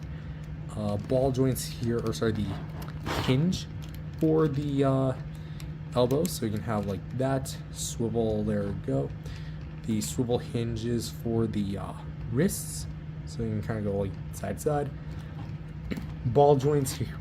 Sorry, ball joints here for the up crunch, so you can go down and up. So you have two joints here and there. Ball joints here for the hips, which can go out and in, forward and back, all the good stuff. Hinges for the knees, and as well as a mild rotation. Calf joint, shin joint, and ankle joint, which are ball joints by the way, which can go side, side, swivel. And of course, starting from here, which is actually a free-floating piece, you'll have a mixture of ball joints and free-floating pieces throughout the entirety of the tail, which go about up to right here, where this entire segment is entirely one piece. There you go, just like that. Anyways, that is going to have to about do it for the figure itself, because the next thing is actually an accessory, which is actually two pieces. We have the signature jaw piece, which has like a alternate jaw and of course an atomic burst effect, which is supposed to take out the original figure's jaw, probably in a more uniform fashion than what I'm doing. Oh crap, that just went flying. I'm just worried that one day I'm gonna like completely drop that and it goes missing. So yeah, effectively you're just supposed to shove it in there. And then of course here we have the actual beam effect, which has like a mild spray on one side, and the rest is kind of like the same baby blue. But it's also reused from the MonsterArts 2014 Spitfire. You can tell because of the peg hole. Then you're supposed to just insert it like that, and boom, your Godzilla is shooting the beam. Now he's supposed to be looking like reared up, but sometimes I can get him to do it, other times I can't. Just see if I can actually do it right here on camera. Yeah, this is not working. So I don't think I'm gonna be able to do it today. I mean, you can kind of do it. You can kind of do it here. So depending on how you have it posed, it's mainly going to be that neck that's going to be doing most of the heavy lifting. Although I don't suggest doing it for long periods of time, just because this is made of a softer plastic. It could bend and warp over time, so there is that. Anyways, putting the figure back to normal, that is about it. I do hope you enjoyed this advent calendar episode, because well, yeah, we're just going to be bringing this back and just full force. So see you guys next time for day 14. Peace out, everyone.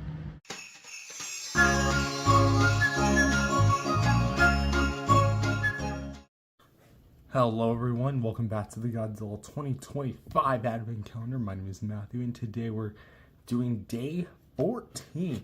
So we're 2 weeks into this sucker, so we might as well go ahead and spin the wheel, see which one we get. I forgot to turn on the volume this time, damn it. But I mean, the volume isn't necessarily needed for this, but let's see which one we get. The MonsterVerse Ferocious Kong. Alright, let's do it. Very classic indeed.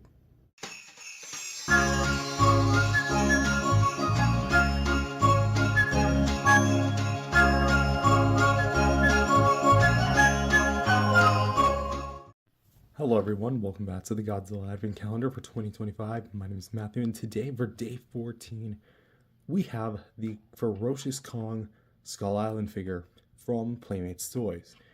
Now, for a little bit of context, this isn't the newer version. If you guys don't know, there's actually two versions of this particular figure. There's the original, which is this one, and there is the new modified one for the 2024-2025 relaunch of the MonsterVerse line. This is, of course, the original, and that's the one we're going to be taking a look at today. So, this is obviously based on the 2017 film Kong Skull Island, which is the prequel to Godzilla 2014. So if you haven't seen the film, I actually do recommend it. It is a very highly entertaining film, and I almost wish that the whole MonsterVerse just continued like that. Not with Kong specifically, but also Godzilla in the serious tone, you know? Anyway, so for the actual, we'll just go over the accessories of which, because there's actually a bit to talk about. There's the helicopter and the boat propeller. So for the helicopter, it's literally just a piece of flexible green plastic that is molded in the shape of a helicopter. Not too much to write home about there. Doesn't spin. Nothing really to say. Has a big tube, so there you go. Anyway, so you can't actually let Kong hold it. However, it is a bit finicky as to like how he can grip it. Because while he does hold the helicopters, the first thing he does with them is like smash them down. So here we go. Here's Kong holding the helicopter. And you can throw it away if you really want to. Or you could have this thing on some sort of stand and have it like flying. However, the real accessory is going to be this chain propeller made from the remnants of a boat. Which this is going to be right here. You're just going to literally slide this in. Just like that. And yeah, literally just like that. It is a little bit of a loose grip, but if you hold it like down here, you can get it to like tighten a little bit. So almost like a leash to a dog. That'd be kind of funny. And yeah, that is about it in the way of accessories. So as for the actual figures concerned, try and take this thing out. There you go. This is going to be a mixture of a remold of the 6-inch and the 11-inch giant classic Kong, which was the first Kong Skull Island figure they had made. But for the head, we actually have some orange eyes with some okayly painted black pupils. You know, they're doing the job. They're doing all right. Particularly a gray color scheme for the face and kind of like a grayish brown here for the whole body. Kind of would have liked it if it was a little bit more colorized. But here for the gums, we actually do have some nice gum paint with tongue and teeth. Surprisingly, some nice detail inside the mouth as well. You can kind of tell it is the 11-inch head just because of the way that the head looks in particular. We have some sprays of the abs right here, as well as 3 slashes going down that are painted. And of course, like this whole section is painted with being like the torso area. Shoulders here are very broad and they look really nice. Oddly enough, they look more, obviously, of course, this is Teen Kong compared to the adult 2021 Kong, but it looks a little bit more buffed, I have to say.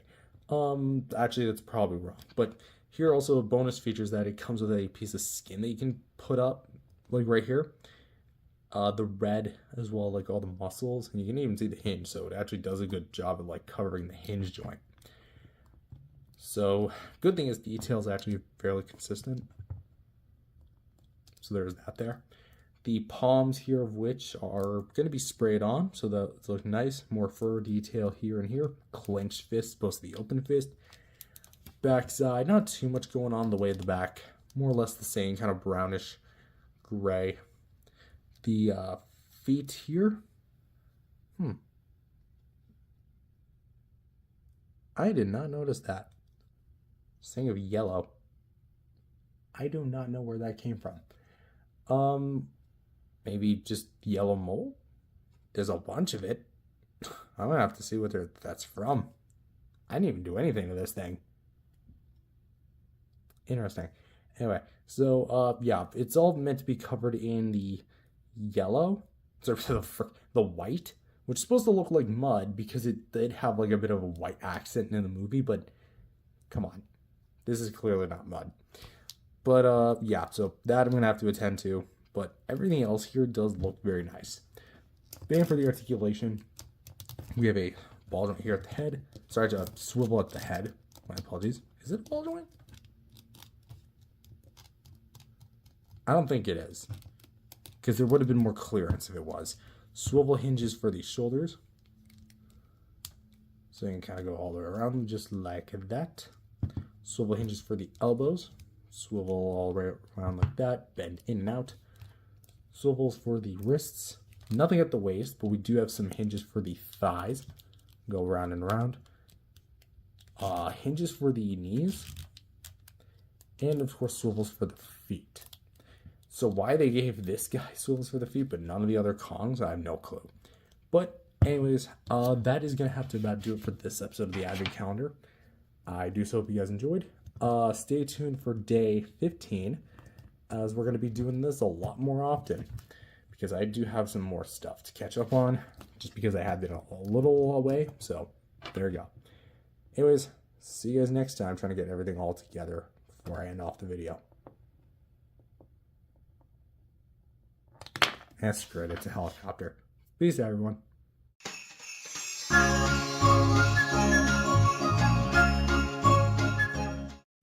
Hello everyone, welcome back to the Godzilla 2025 Advent Calendar. My name is Matthew, and today we're doing day 15. We're about at the halfway mark, more or less close to. And we're going to be spinning the wheel to see which figure we get next.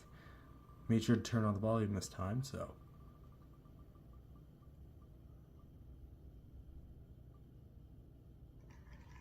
The Running Press Godzilla 2014. What a throwback. Alright, let's do it.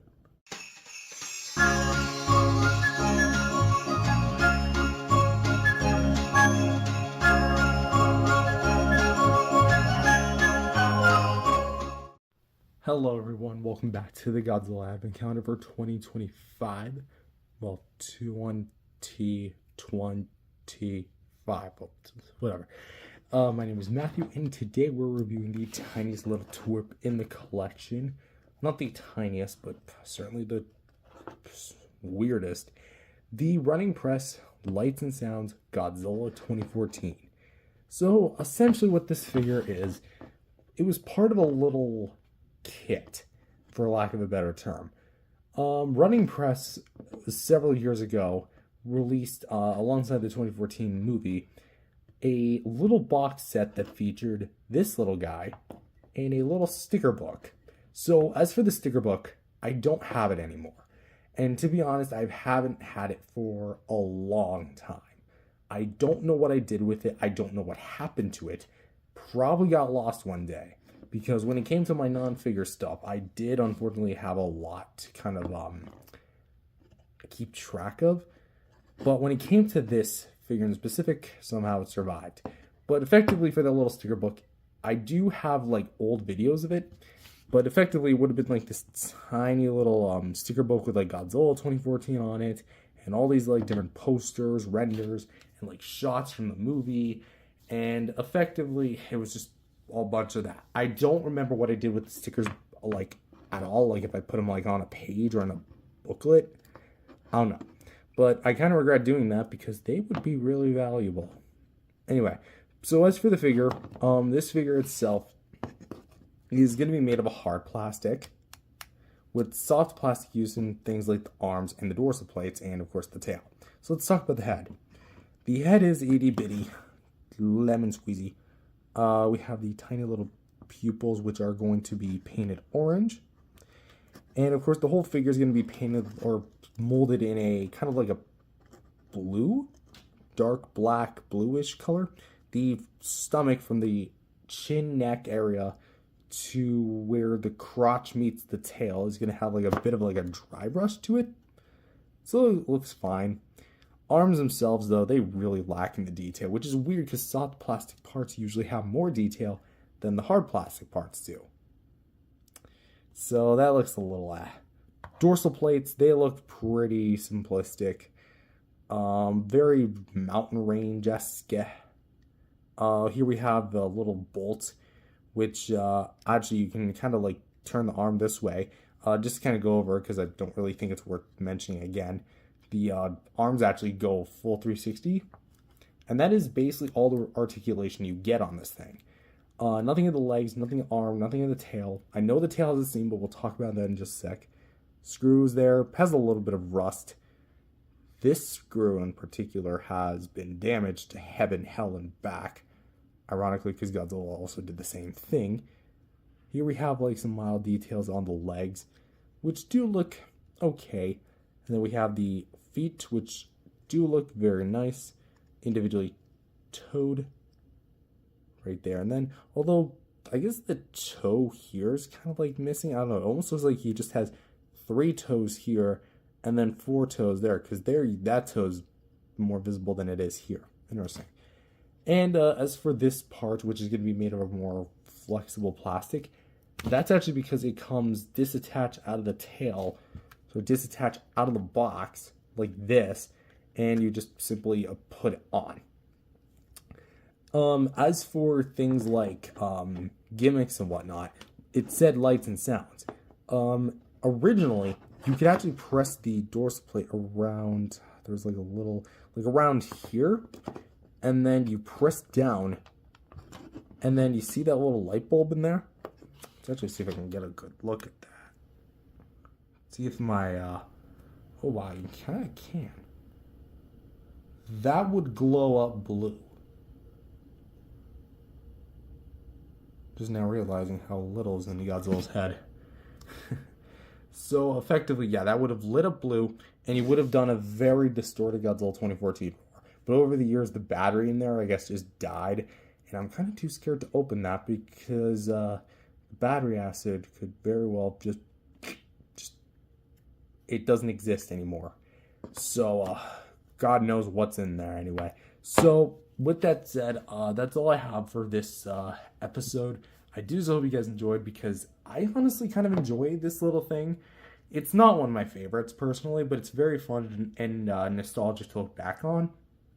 And I'm just really happy that this thing at least still exists within the collection after who knows how long, taking like such a big beating. Anyways, thank you guys for watching. I'll see you guys in the next video, and peace out, everyone.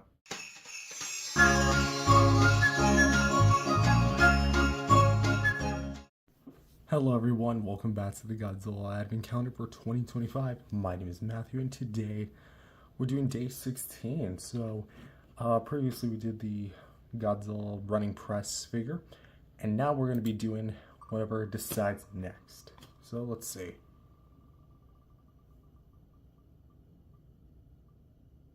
Another Jada Toys keychain. Kong. Nice, we previously did Godzilla Vault. Makes sense. Alright, let's do it.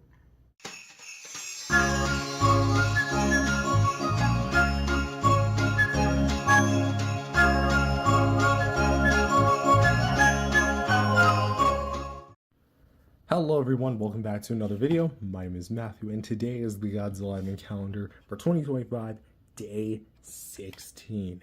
Which, for this one, we're going to be doing the Metalfigs Kong keychain from Godzilla Kong, The New Empire. So, just like the Godzilla Evolved, I do keep these in the box now, just because, like, of, I know this is going to sound weird, but storage reasons. You might say, oh, well, these things are literally, like, the size of a few coins. How is it, like, a storage problem? Well, to that I say, I don't want these things constantly, like, hanging around all the time. No pun intended.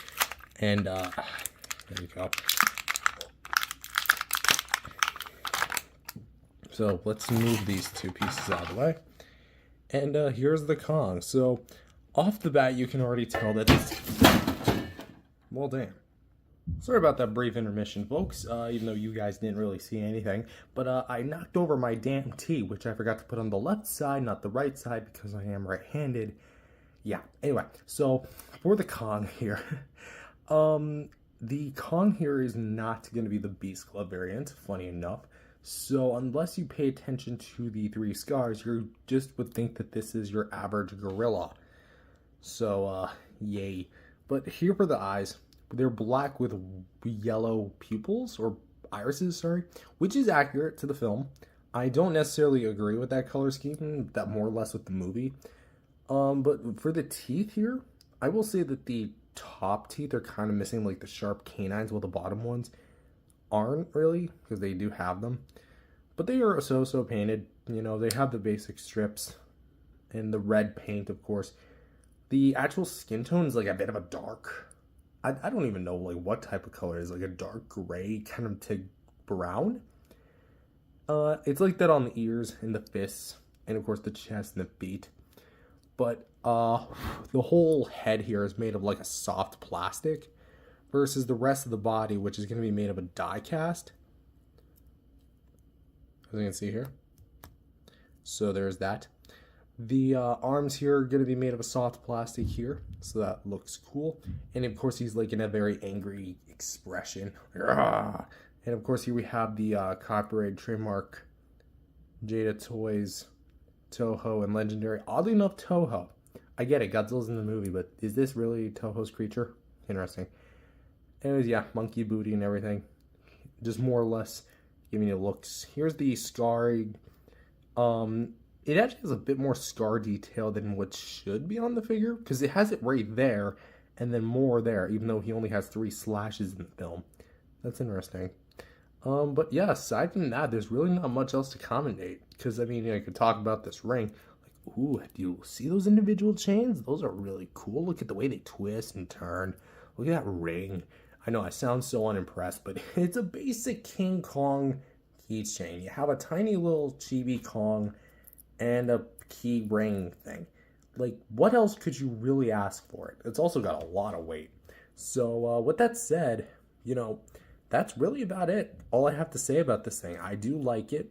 It's not my personal favorite. I definitely do think Shimo is my personal favorite of the set, but I've already mentioned that in like a separate video from like over a year ago, I think, at this point, but it's whatever. Anyways, thank you guys for watching. If you enjoyed it, leave a like and subscribe, and I'll see you guys next time for day 17. Peace out, everyone.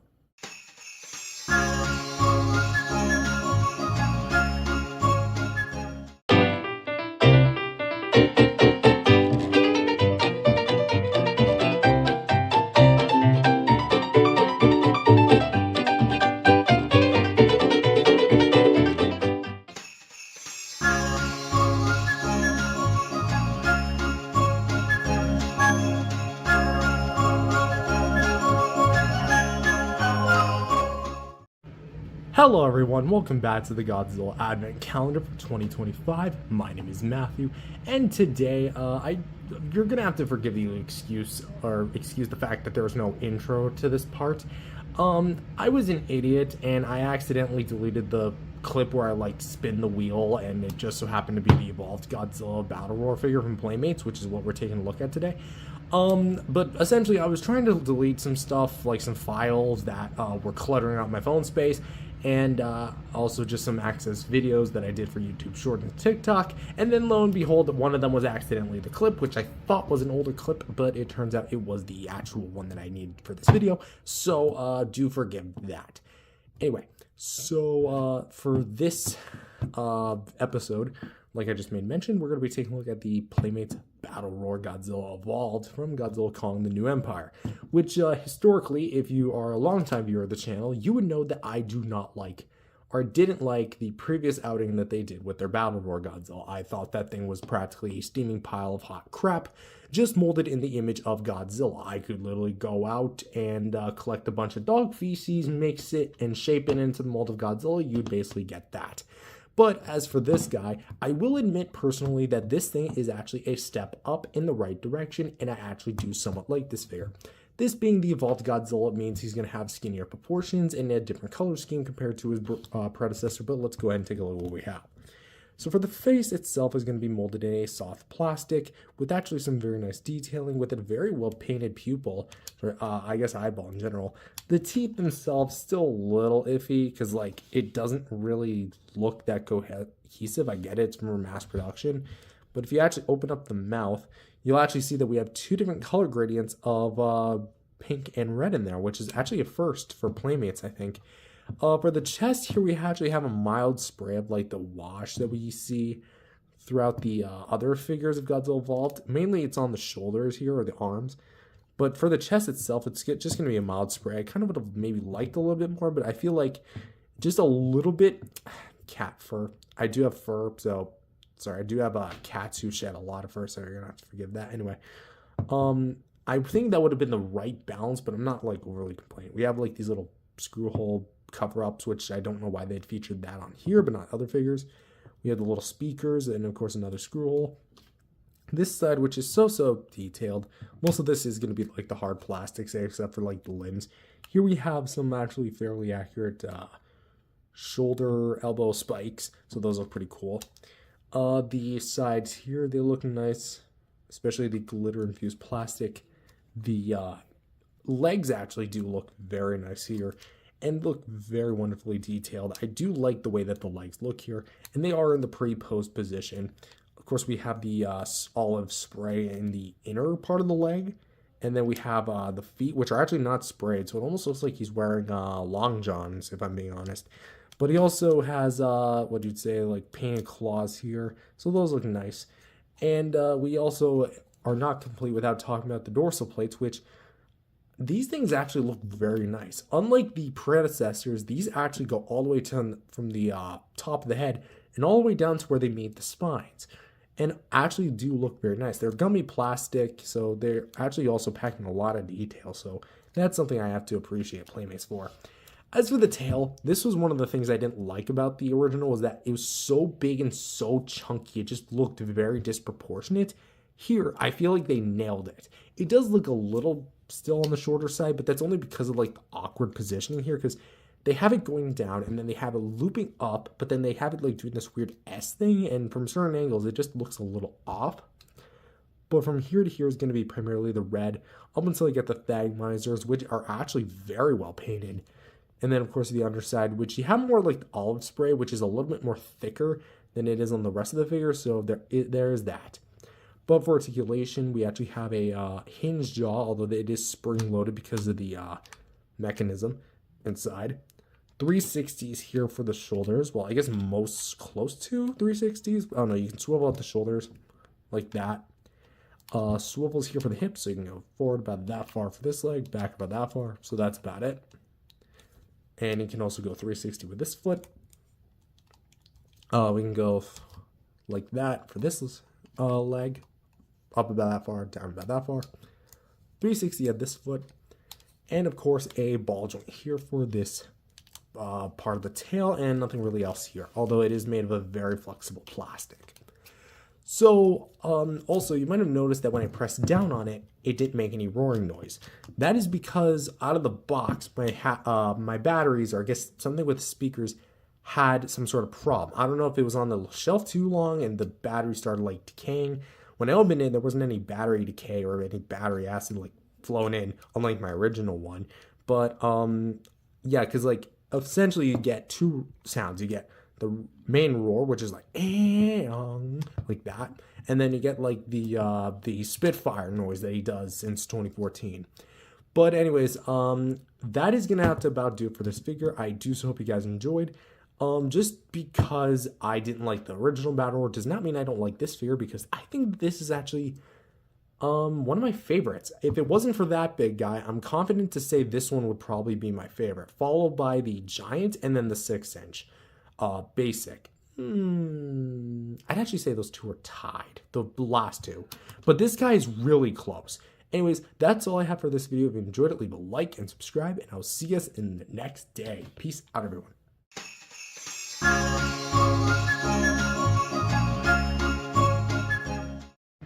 Hello everyone, welcome back to the Godzilla Advent Calendar for 2025. My name is Matthew, and today we are doing day 18, which unlike day 17, I'm not going to be a moron and accidentally delete this, hopefully.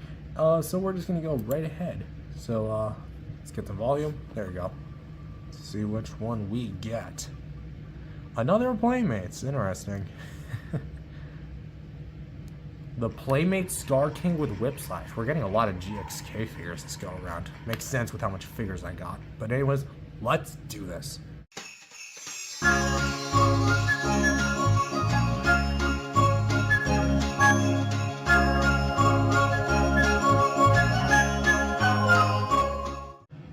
Hello everyone, welcome back to the Godzilla Advent Calendar for 2025. My name is Matthew and today we're doing day 18.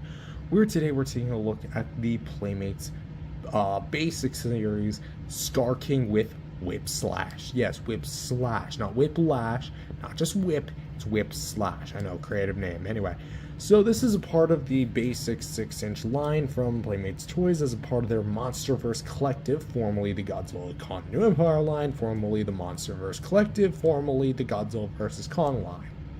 I know, there's a lot of formalies with this line anyway, because it's like every year this damn line changes identity. Watch as it goes from Supernova back to MonsterVerse, assuming Playmates still wants to keep the license and not dragging out these figures. Anyway, so with that said, this is going to be the very first release of Scar King that Playmates has done in 6-inch figure form.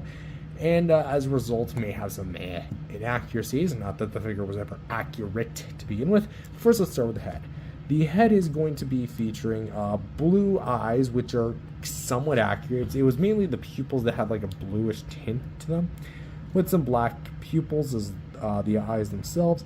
The war paint here we have for like his red tribal-esque culture paint, I guess. War paint is on the front to like the cheeks to the forehead, and of course that's going to be throughout the entire front. The nostrils are actually sculpted in fairly decently, and the teeth as well. Like, there's actually a difference in between the teeth color and like the basic white color. You can see that the teeth are a little bit brighter. At least he's been taking care of himself, at least hygienically. The ears there are having like the same white spray everything else has, so that looks nice. We'll actually take this thing off and talk about it later. But just to actually take a look at the chest here, we have a few sprays of white here and there, where the base color is going to be that red, kind of looks like a McDonald's thing. We do have some nice little abs. They look actually pretty nice here, and we have some like fur detail that goes throughout, especially here at the very broad back. Actually very nice here. We surprisingly not missing too much fur, which is weird because I guess One Eye is older than Scar King, because otherwise he wouldn't be missing that much fur. Anyways, yeah, so all the fur here is very well sculpted. I kind of wish there was more paint back here, but c'est la vie. The arms here are going to feature the basic red-orange coloring with the coloring of the whites here. And of course you actually get some red striped paint, which I kind of don't like because they do look a little cheap. I get it, it's a $10 toy, but the fists here, they look alright. Pretty much clenched fists, you know the drill. This one's slightly open, as we'll talk about later. Though it is worth noting that the white does kind of like go down to his crotch region. But aside from the legs here, which are going to primarily be the same fur details, you know, they've seen throughout, you do get a bit of the white here for the feet, which are primarily going to be at the toes. So essentially wherever there's skin, there's going to be like the white, which kind of makes you wonder what he'd look like entirely without fur. That'd be a very hard sight to see. Anyway, so that's about it for the actual sculpt and paint. As far as articulation's concerned, we actually have a swivel here for the head, so nothing too crazy there. Swivel hinges for the shoulders. Swivel hinge, which we can go up about that far, down about that far. Just to reiterate, hinge can go up, down, and all the way around. Swivel hinge for the elbows, so you can go in and out, as well as swivel. Swivels here for the wrist. Although in my copy, the elbows are a little bit loose. Actually, no, it's the shoulder that's loose. A little bit, so yeah. Swivel hinges for the legs, so you can kick up, go back, and can rotate in place. Hinge for the knees, and that's about it. My idiot self also forgot to mention, balls right here at the, right here. It's a bit squeaky, but what's actually kind of fun is that if you take it off, you'll actually notice that there's two little in-bridges right here and here, and that'll allow you to get some additional side movement with the Scar King figure, so pretty damn sweet. As shown and mentioned earlier, you do get an accessory with it, which is going to be the Whip Slash, which is very outdated, doesn't have the crystal and it also is held the wrong way, so it was obviously based on like early models, but effectively it's just this little thing made of a warbat skeleton, or I guess the spine and the jaw, which is effectively its skeleton. So anyway, so there's two ways you can go about doing this. Number one, take this peg, take this hand, and you can actually press it in, and Scar King will be whipping and nay. Now watch me whip. Now watch me nay. Anyway, so that's gonna be part one. Part two is the one that you personally would want if you're gonna be putting this guy in a basic pose, and that is to have the the whip/go round Scar King like a sash. Effectively, you want it like about here, and then maybe a little bit higher just to get it like all flush. It is kind of tricky to do, like even after a year and a half, nearly 2 years of owning this figure, I still kind of have a bit of difficulties. But effectively, that is how you get it on. It's once you know how to properly do it, that is basically the extent of it. Anyways, that's about it for this episode. I do hope you guys enjoyed. Stay tuned for day 19 as we're going to be coming back, and hopefully next episode, it's a Toho figure, not a MonsterVerse figure. I swear, I'm not selecting these myself. You see the footage. That's really about it. Anyways, thank you guys for watching. See you guys next time. Peace out, everyone.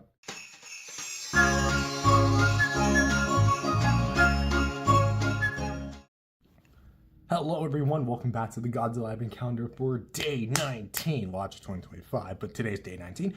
My name is Matthew, and today, it's day 19. I used to saying that in order, but I guess I fudged it up. Anyway, so today we're going to be spinning the wheel once again to see which figure we get. Please be another Toho one, because I'm kind of getting a little tired of these damn MonsterVerse ones. Watch as it's it's another MonsterVerse. Why not? Ironically enough, it was actually the first figure I got this year, so I guess it counts. So let's do it.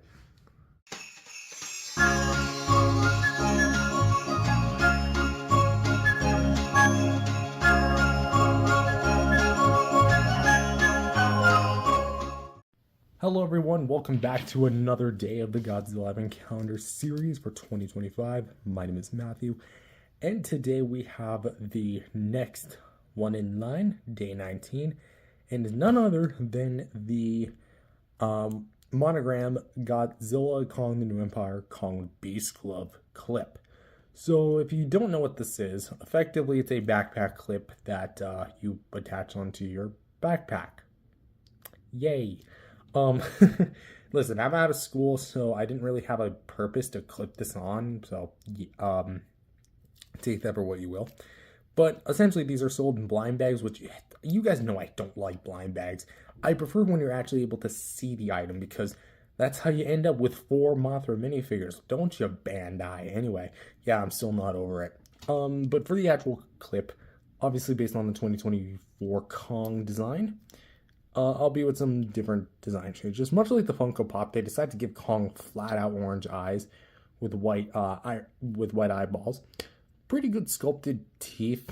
Oddly enough, it's actually still missing the metal tooth, which I wonder if the metal tooth was like added very late in terms of production, because I think only the Haya and the MonsterArts, which is actually just a repaint of the basic head, only feature the silver tooth. So I do wonder if like the silver tooth was added last minute. Anyway, so yeah, the teeth are going to be pretty much painted basically with the pink gums. And that, oddly enough, the same colors used for the scar in here, which are actually different in terms of like sculpt work, which is actually very surprising. The base color though is going to be like a dark brown, with the additional skin patches being like a bit of like a brown grayish. So you have them at the ears, of course. For the face itself, nose, that's good.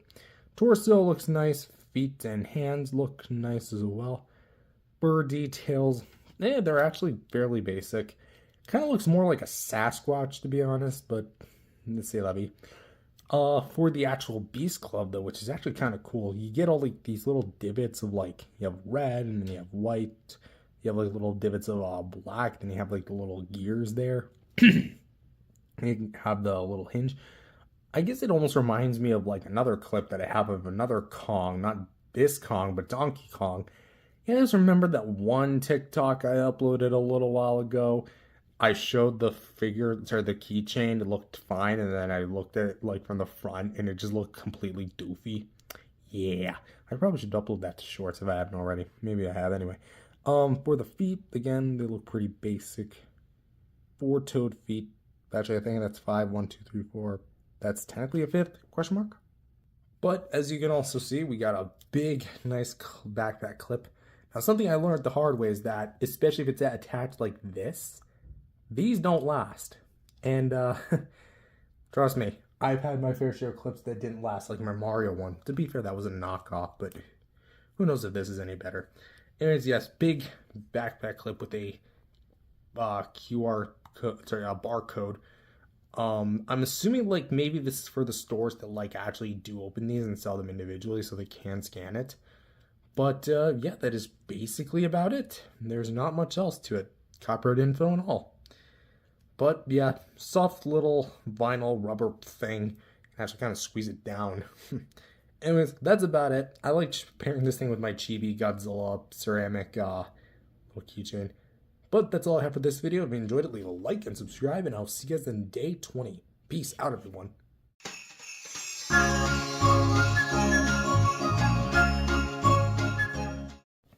Hello everyone, welcome back to the 2025 Godzilla Advent Calendar. My name is Matthew, and today we're doing day 20. We're going to spin the wheel and see which figure we get. Preferably Toho.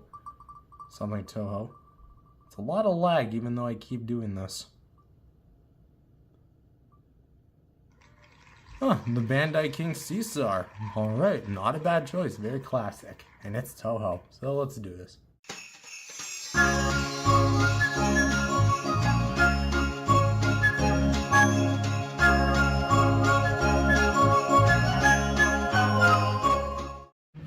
Hello everyone, welcome back to the Godzilla 2025 Advent Calendar. My name is Matthew, and today we're doing day 20, which we are, for this year, or sorry, this day, we're doing this classic, nostalgic piece of 2000/2010s. Hold on, wait, when were you made, my friend? 2010s nostalgia, which is going to be the King Caesar from Godzilla vs. MechaGodzilla, specifically the Showa era version. The Final Wars version was a lot more doofy version looking than this one anyway. This is going to be part of the, I guess the, technically so to speak, the most recent wave, which was the last wave of Bandai America figures before they transitioned over to whatever they're doing now, which is very crummy. Anywho, so this guy is going to be cast in a vinyl. For the face, it actually has a very nice black wash. It's very thickened, but you can really tell that there's like some serious detail washed with this guy. The red eyes here are very nice. Very cool indeed. The nose looks really well sculpted, big schnoz. And of course here we have the mouth details of the teeth. Crown looks pretty cool with the blue jewel up there. And of course 6 little swirls of hair. Of course we actually have the the ears, which are very floppy, because in the movie they do kind of like express themselves. Here for like the entire nape area, we actually have like a whole section of fur, which actually has a very nice like dry brush, which this is really good quality for a small vinyl figure like this. Like, I'm very impressed. Very nice brown wash with like the yellowish kind of like coloring, the more scales on the skin itself, with of course the orange fur being, sorry, the orange highlights here on the yellow fur, more segmenting. And then we have more like the dust. I think this is the highlights. The claws, which make a return. 3 clawed. I love it. Here it goes. Well, here for like in the midsection, we actually have some more scales and such. Just kind of like show with the black here. Looks very nicely highlighted. One complaint I do have is like the imbalance here, because we have this side which is like thick and black. This one not too much. Almost looks very like segmented with this part of the body. This part of the body, I mean, but not really this side. But you do get a lot of the nice black here. Same with the sides of the body here, and then here it almost looks naked. So better censor that. Not really, but you do have the kneecaps. And then the three-toed feet, those look pretty cool too. Then the little fur tufts right here and there, as you can see. And of course we have the little itty bitty tail with like the butt hair, I guess. Something of note is that the tail is actually a different color to the rest of the body, which is interesting. Also, it has like the texture of potatoes. You know what the skin of potatoes look like? That's kind of what they look like here. Like little black lines and a very poofy looking tail. It almost looks like a poodle's. Almost actually looks like Charizard's tail, just colored differently with like the flame. Anyway, for articulation, you can actually get this swivel at the ears, which you're able to go like this and make them flop upward. That is an amazing feature. I don't know if that's intentional or not, but if it's able to spin like that, surely it would have been. So for the biceps, we can go backwards about this far, forwards about this far, same as you can see. For the waist, yes, you heard me, waist. You can hear that nice snap. Go back all the way around. Just kind of showcase there. Shoulders, or sorry, the legs go forward and back. As you can see there. Nothing at the knees or feet, but we do have a nice swivel here at the tail, which is able to go full 360. So for articulation, I'd say it's actually pretty nice. Like, you get a very nice amount of rotations with this thing. But anyways, that's going to about cover it for King Caesar here. I do hope you guys enjoyed. Leave a like and subscribe, and I'll see you guys in the next episode. Peace out, everyone.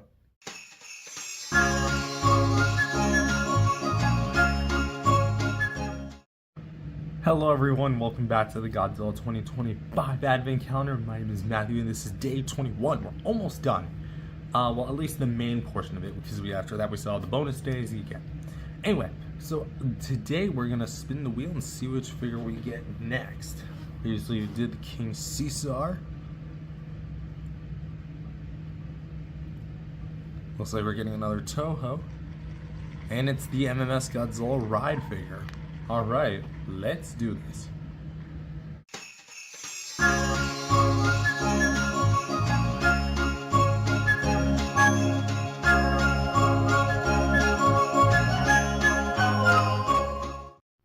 Hello everyone, welcome back to the Godzilla Advent Calendar for 2025. My name is Matthew and today we're back with another episode. Today we have day 21. 9 plus 10, right? Anyway, so for this day, we're doing another Toho figure. Today, we're doing a bootleg of the Bandai Movie Monster Series Godzilla The Ride. So, for a little bit of context, this guy was, there was a Godzilla ride in Japan. I'm not even sure if it's still in operation. Probably not, given the fact that its sequel is now coming out soon. So, with that being said, the actual mold here is very good. For the face here, we have little tiny white dots, which are all right, but individually painted teeth with the pink in the mouth. It's not painted all the way, but that's okay. The detail work here for the body, though, we have all the ridges going down the head, then for the neck as well. The sides here look very nice. Got some of the green wash throughout the entire figure, which looks very nice. Here we have the arms here, which have like the bony plate ridges and everything. The arm here, the arm spike, sorry, looks very, very chaotic and very awesome, if I do say so myself. 4-fingered claws. The thumb almost looks like it should be a part of like a hand, and then it's just missing a thumb, but that is indeed the thumb. For the chest here, we have all like the dirty details here, all the folds and wrinkles in the skin. It's very organic. For the spines here, see all the green here, greenery. Nice dorsal plates here. They look really nice. Just kind of flipping it over here, so you can see. Something I've noticed is that you can also see like the black, because that is the base color. It's just kind of like mixed in with the green. For the thighs here, they look pretty snazzy, with the green wash in there as well. All the bony ridges, making a return. And then, of course, here we have the pink claws, which I said were similar to my bootleg Shins. It turns out these are actually a little bit lighter, so take that for what you will. There you go. Just kind of like go over everything else here. So this look like the tail here looks really nice. And also very long too. Like this is actually a pretty long tail, all things considered. But of course here we have all like the little ridges for the tail, little segments. And pretty much speaking, that is about it as far as the looks go. For articulation, we have nothing here at the head, but we do have a little rotation here for the arm here. So you can spin that around. And of course for the legs, you can go actually full 360s. I completely forgot about this. Because I remember it being only like limited to a certain pose. And then tail 360. This is actually where you attach it out of the box. It's understandable because it's kind of hard to bag something up like this. But anyways, that is gonna about do it for this episode. I do so hope you guys enjoyed. Leave a like and subscribe. See you guys for day 22. Who knows what figure we're gonna get, unless you're from the future. Peace out, everyone.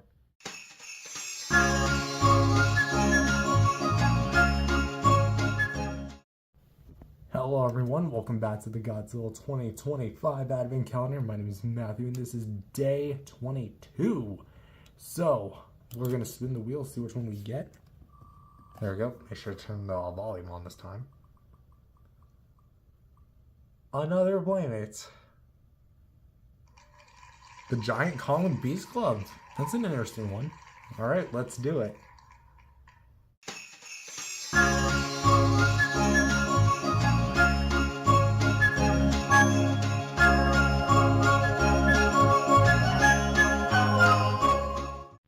Hello everyone, welcome back to the Godzilla Advent Calendar for 2025. My name is Matthew and today we have a big boy because we have the Giant Kong with Beast Glove from Playmates. This is the 11-inch variety and right as of now is actually the largest Kong figure in my collection, but I hope to one day get the giant version or the Titan size version of him to go along with this Godzilla.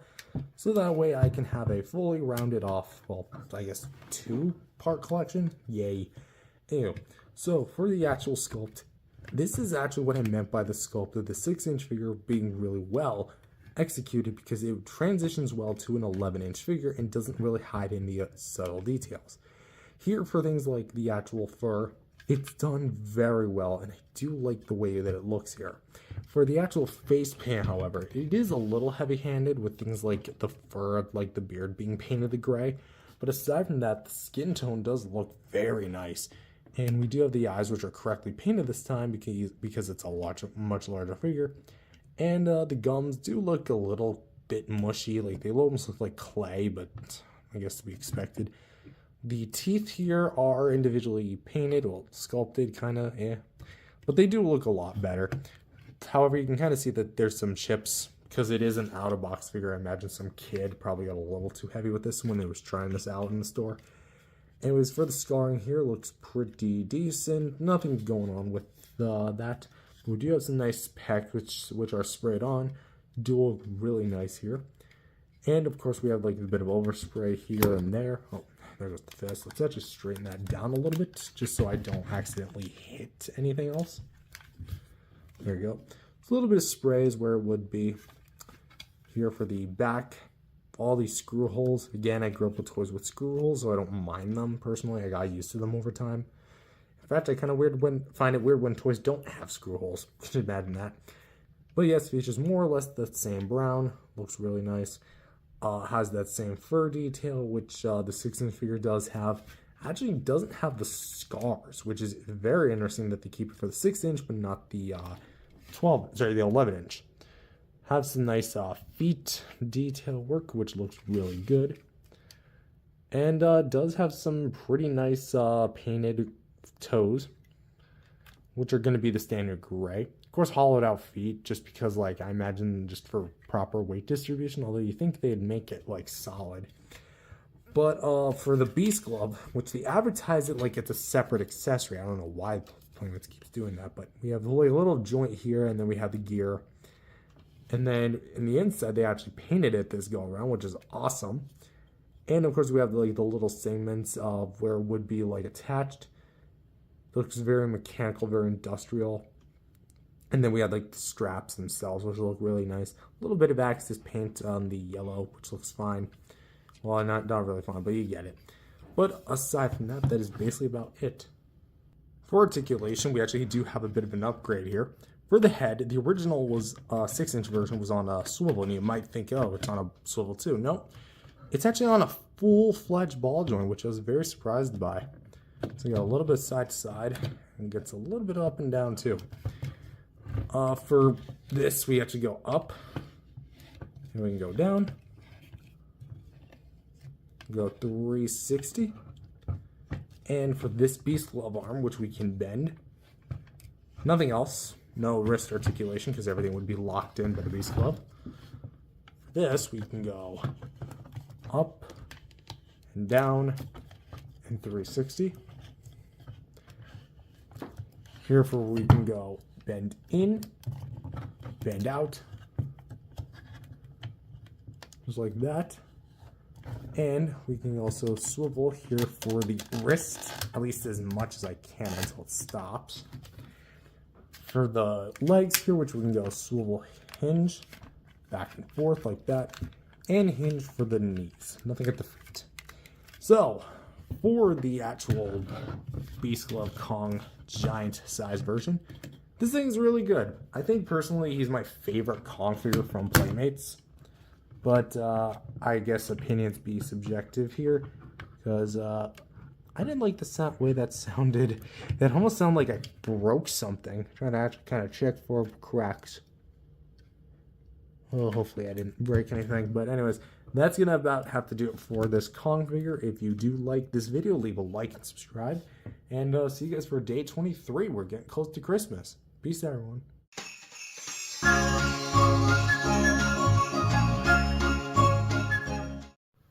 Hello everyone, welcome back to the Godzilla Advent Calendar for 2025. My name is Matthew, and today we're doing day 23. Let's pick out a figure, see which one we get this to go around. Make sure to remember to turn on the volume.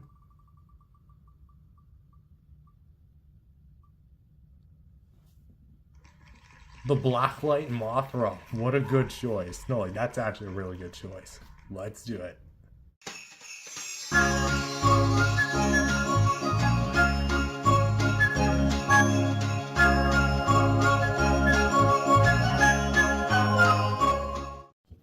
Hello everyone, welcome back to the Godzilla 2025 Advent Calendar. My name is Matthew, and today we're taking a look at a little bit of a nostalgic piece in my collection. I say nostalgic because it was from the pandemic era. This is from the Mothra Blacklight Pop from Godzilla King of the Monsters, and to my knowledge, the only King of the Monsters Funko Pop that they've ever released. So, it's interesting because this was our first, introduction to Mothra in the Funko line. And they chose the King of the Monsters design, but didn't do a regular form. I don't know. They're doing like a lot of like weird repaints. Or I guess new, not even really repaints. They're just newer versions of kaiju that we've known about for years. Like they're doing a Destroyer, but they haven't done a regular colorway of Destroyer. They've done Space Godzilla, and then there's like these sleeping Funko Pops. I don't know. Funko's just really weird with the Godzilla license. That's why I kind of stopped collecting them. Because, like, I'm happy with the ones that I currently have. Oh, I forgot how loud that was. Ooh, click. Click, clack down the track. Is there any others? Oh, it's one down here. Dang. I think that's the first time I've opened these since I got here. Well, whatever. This is the Blacklight Mothra. Wow, it feels weird to touch the thing again. Anyway, so for the actual details, it's an entirely new mold. For the face, it actually does have a very nice sculpt, like little itty bitty teeth, and of course the little mandibles beside. little tiny antennas here. And the blue eyes make a return here. So it's entirely all in orange just to make it look like it can glow in black lights, which I used to have a black light, but I don't have it anymore. But I mean, I have videos of it. So if you want to go back and check those out, you can. Anyways, for the actual body, you have like a little bit of fuzzy texturing. Those look really cool. And I have the little limbs, which you have two main ones and then two smaller ones, two back ones, which is accurate to the design. I really do like the way that the Mothra pop looks. It's actually quite tall, like all like from the base to the top here, the wings. Speaking of the wings, you actually do get a very nice amount of detail with it, like as far as the color goes, because you get orange, blue, and yellow in all like uniform spots, which is really cool. I kind of wish there's maybe some more like up here and some other spots of it, but aside from that, this is actually like really well crafted. Something I've also noticed is that the base here, you can't actually take this base off. It's perma stuck to the figure and just acts like a normal guard of sorts. Essentially, it's not all that levitating, but it's kind of levitating there, as you can still see. But just to give you guys a better look at the base here, we have copyright, legendary, trademark, copyright Toho, Funko.com. I don't think this is available. This is supposed to be an entertainment exclusive, but I don't think it's available anymore aside from the secondhand market. So also what's fun is that there's the little stinger, which actually took me a little while to realize after buying her. So there's that. But aside from some different shots, like some back shots, don't think of it that way, perverts. Side shot here, and this front side here as well, here and here. I think that this is a really cool Funko Pop. Like overall, I like it. It's really fun. That said, I do have the Godzilla that goes with it, ironically from the other movie.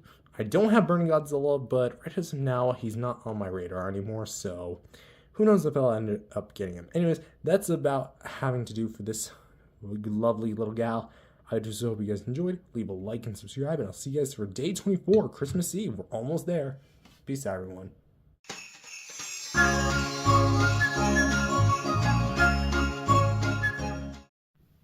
Hello everyone, welcome back to another episode of the Godzilla 2025 Advent Calendar. My name is Matthew, and today we're doing day 24.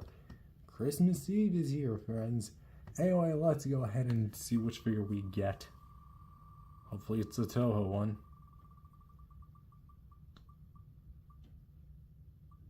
Another Funko Pop.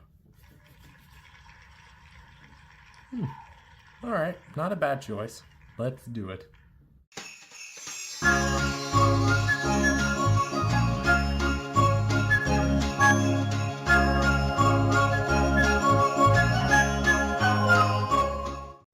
Hello everyone, welcome back to the Godzilla 2025 Advent Calendar. My name is Matthew, and today we're taking a look at a Funko Pop that is pretty interesting because, to my knowledge, this is the only Spitfire Funko Pop of the original Godzilla mold. And this is the classic Godzilla glow-in-the-dark exclusive. I think this was exclusive to Entertainment Earth, if I remember correctly. But regardless of where it was exclusive to, this dude is going to be very highly sought after piece. I'll say that because it does go for a bit on eBay. But that said, this is basically the exact same mold as the original Funko Pop, which for the face, let's actually kind of like open up a little bit. It has a very puffy head. Of course, ironically, it actually looks more like a mushroom cloud than the actual Godzilla does. For the eyes, they're pure blue. Has a nice kind of like glowing effect. Kind of wish it was like that in the nostrils. But for the actual scales, we actually do get a lot of them. They're kind of like almost like ovals, just with very pointed tips. For the actual mouth, the details here make a return, and they're pretty nice. And also, it's just entirely blue on the inside with paint that matches over. So essentially, the whole thing is technically, so to speak, translucent, at least as much as it can be. For the actual arms here, mine are a little scuffed up. I got a little bit of like paint there. I don't know what happened. It was used. It was obviously donated to the store where I got this from. But actually, my dad got this for me, so shout out Dad. But of course, the fingernails are going to be painted the blue. And oddly enough, the fingernails are blue, but not the nostrils. Interesting logic, Funko. I don't know, it's Funko. They tend to do whatever they want. They're doing Skibbity Toilet for crying out loud. Anyway, so for the actual like claws here, we do have a lot of like nice detail here. We have like this little like piece of Axis plastic there. Probably the plastic just didn't settle correctly. The dorsal plates here are really cool because you can see all the detail work all throughout. Like the main fins here, they look actually really nice, and they are kind of not overly flexible, but they do have a little bit of give. It's like very mild, although you can kind of see in some parts the blue starting to yellow. So maybe in a few years, this thing is going to be entirely a piss Godzilla, not a blue Godzilla. Legs look pretty good as well. Got the four-toed feet. And of course, the very chunky looking legs. Maybe just a little chunky Zilla. And then of course for the tail, kind of loops around like this. And kind of carry it like this, which is very cool. Not too much else to comment on because you have the flat side, which has the copyright and trademark Toho, oddly enough Warner Brothers, and Funko right there, so you can have the tail swoop up, and it looks pretty snazzy. And nothing for articulation, nothing at the head because the spines do kind of like lock everything into place. Nothing at the arms here, and nothing at the legs nor tail. And I would show the glowing feature, but like. I've already shown it before, and this is just kind of like a mild little review. So anyways, that's gonna have to about do it for this video. If you enjoyed it, leave a like and subscribe, and I'll see you guys for day 25, which is gonna be Christmas. Peace out, everyone.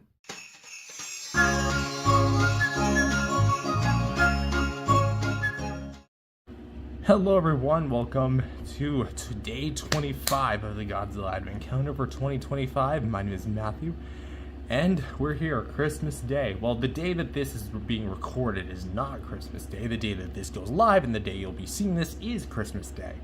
So, what better way to celebrate it than to continue the Advent Calendar with whatever figure we get. And we're not missing the volume this time.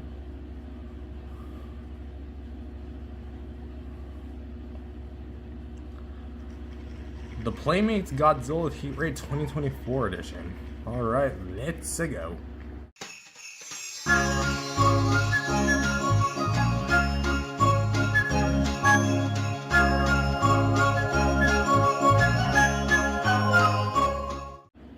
Hello everyone, welcome back to the Godzilla Advent Calendar. My name is Matthew, and today for day 25, we're doing the one and only, well, I guess technically one of multiple, Heat Ray Godzilla from Godzilla Kong: The New Empire. This is specifically the 2024 release, not to be confused with its 2020 variant, which is actually before Godzilla vs. Kong. I don't know. It was a whole other thing back in 2020. You should have been there to see all the toys in the shelf. Anyway, so yes, this is from the 2024 film, and essentially it is an amalgamation figure. So we're gonna go ahead and just take a look at the base figure here. For basic sculpt and paint, a lot of it hasn't really changed from its 2020 predecessor. For the eyes, they're the simple kind of like half circle variants. I don't typically hold this guy, so he's a bit dusty. Also, I do have cats, so there's a lot of fur out here. So half circles here for the eyes. Pretty much basic. Here we have the teeth, which are basic white strips. I know, basic. With the tongue that's also sculpted and painted, surprisingly. Not very apparent, but it is kind of a pink in there. And for the head here, it's going to be a soft plastic, which is very well done in my personal opinion. I do like how detailed it is. There's not any paint that's like anywhere to be found on the rest of the head. But what is here is going to be the main chest area, which is going to be, well, the battle damage piece is going to be a soft plastic, with everything else here being a hard plastic with pretty melt paint. You got the sculpted details. You got the scales, which are pretty okayly done. Here for the sides here, and of course the arms, which are going to be of a softer plastic, so they have a bit more tightened up detail. But mine's got a little bit of blue. I wonder if that's like just overspray from the back. Probably. The arm here, which we actually have the claws, which are going to be pretty well painted, like actually like applied well. Of course, the paint itself is very, very simplified for mass production, but that's to be expected. Dorsal plates back here. Mine's got a bit of a chip from transportation stuff, but that's okay. We also got like a bunch more of trying to get rid of the fuzz. A lot of spray, which actually came from, I believe, the radio tower Godzilla, but it's all black, not gray on the base. So I guess it's not, but it is. I don't know. It's complicated. But of course, it has the King of the Monsters post-style fins that you see in King of the Monsters versus Kong, the start of the New Empire, and Monarch Legacy of Monsters.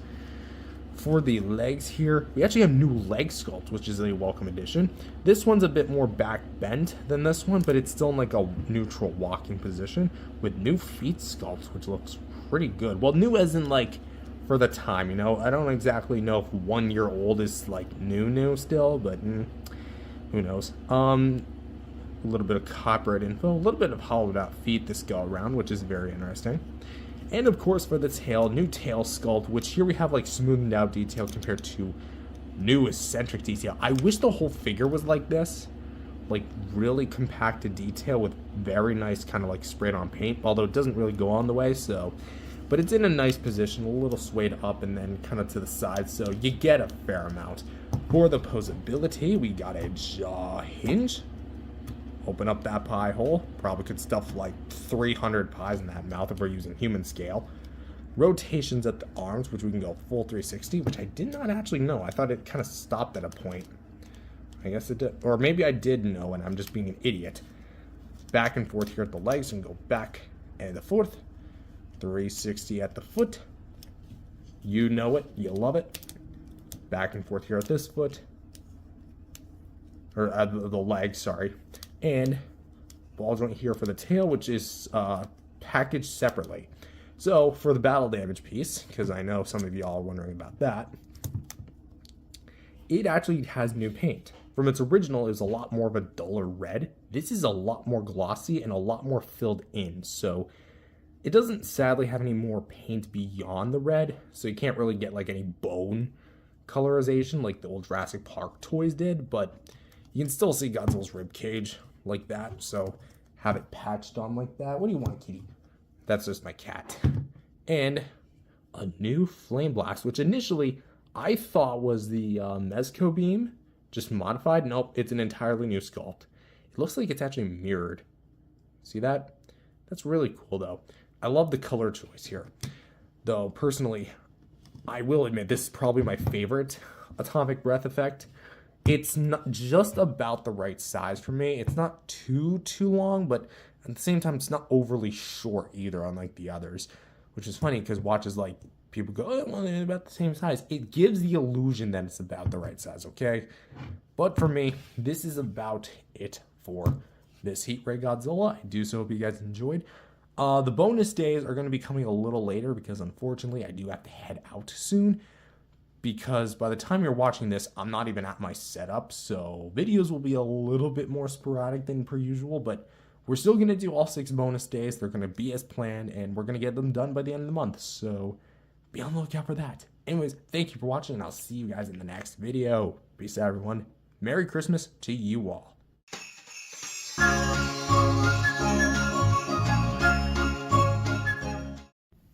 Hello everyone, welcome back to the Godzilla Advent Calendar for 2025. I hope you guys enjoyed your holidays, but the festivity is not over because we've got 6 more episodes left to go, which are going to be the start of the bonus days, which, if you don't know how it works, we basically just select some more figures up until New Year's and do a mini Advent Calendar from there, but it's still merged with the same thing. Anyways, so from here on out, we're going to be doing 2 figures an episode, and yeah, just kind of like speed up the process a little bit. So let's see which one we get first.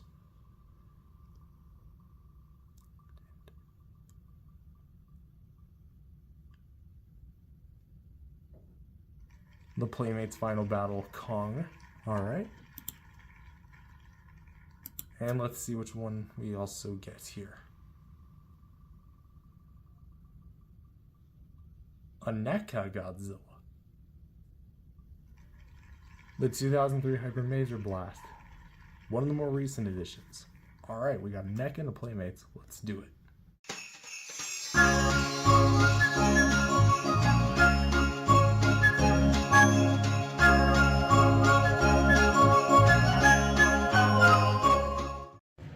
Even in the Godzilla Advent calendars, we still can't go one session without Godzilla and Kong crossing over in a two-part match. Anyway, hello everyone, welcome back to the Godzilla Advent calendar for 2025. My name is Matthew, and this is the first day of the bonus series, which if you who don't know how it works, we basically just kind of count down until New Year's Day, which is technically funny because we don't even do an episode on New Year's Day, we do it until New Year's Eve, so if that counts as a countdown, yay, more power to you. Anyway, so for this special two-figure episode, we got the Final Battle Kong from the 5-pack Ultimate Titan Battle Pack.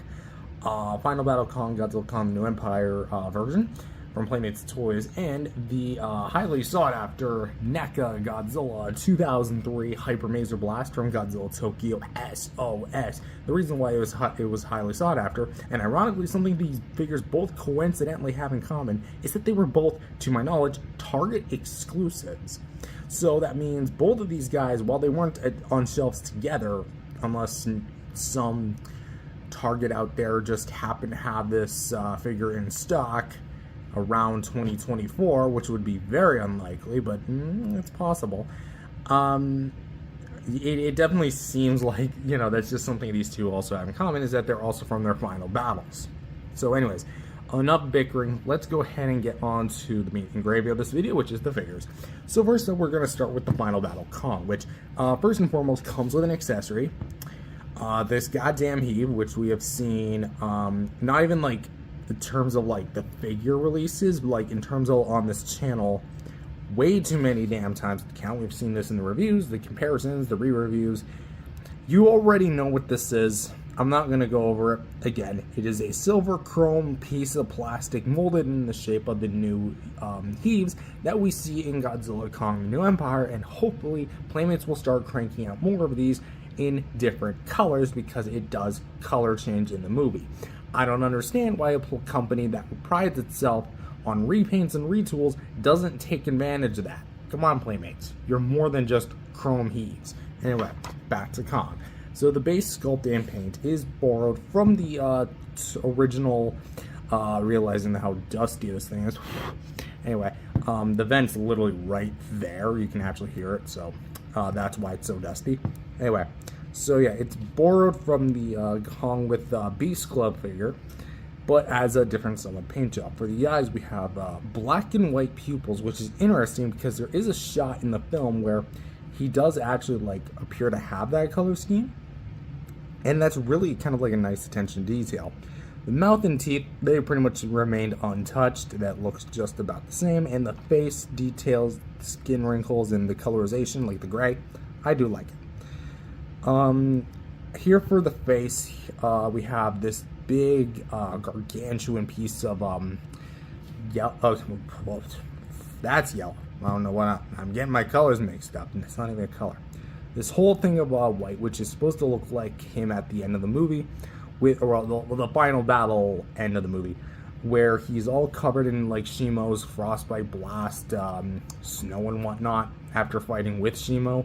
And this whole top section is supposed to look like that. And it actually does look like that in the movie, which is shocking that Playmates actually bothered to pay that much attention. It's also much better than that crappy Snow Kong figure that Playmates released a few years ago. Well, maybe I shouldn't call it crappy. It did have some nice effects, but it was basically just the same song and dance we've already seen. Then again, this figure is kind of no different, but at least they bothered to put this guy in a pack. So yeah, this right half of the body is entirely going to be coated in the white. You got the scar detail, which looks, you know, pretty much average. The beige, it returns. This shoulder has not remained, has remained completely untouched. Fur detail, custom scar wound from Playmates themselves. More paint here on the palm. And get this, paint on the back, finally. Only took them 3 releases, right? But here we have a spray of white, spray of another white that kind of like goes to the side of it.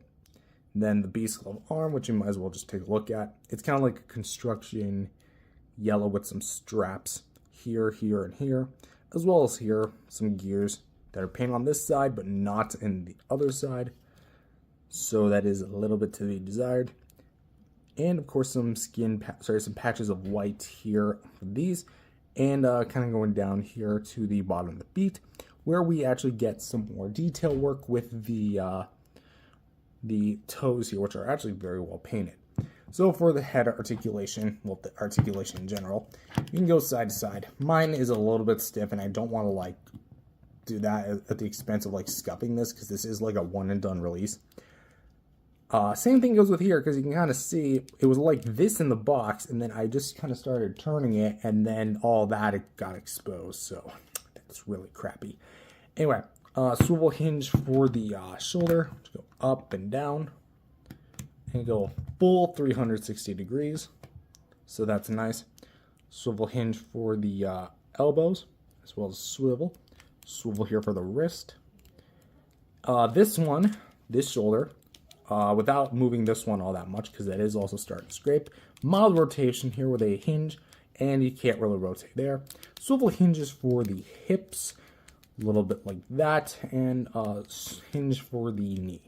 So overall, the Kong here is going to be my personal, I know in like past I've ranked them, but I'm going to go ahead and say of the Beast Glove Kong variants, this is probably going to be my favorite. It's a little bit on the more stylistic side, but I think that this is a really cool piece.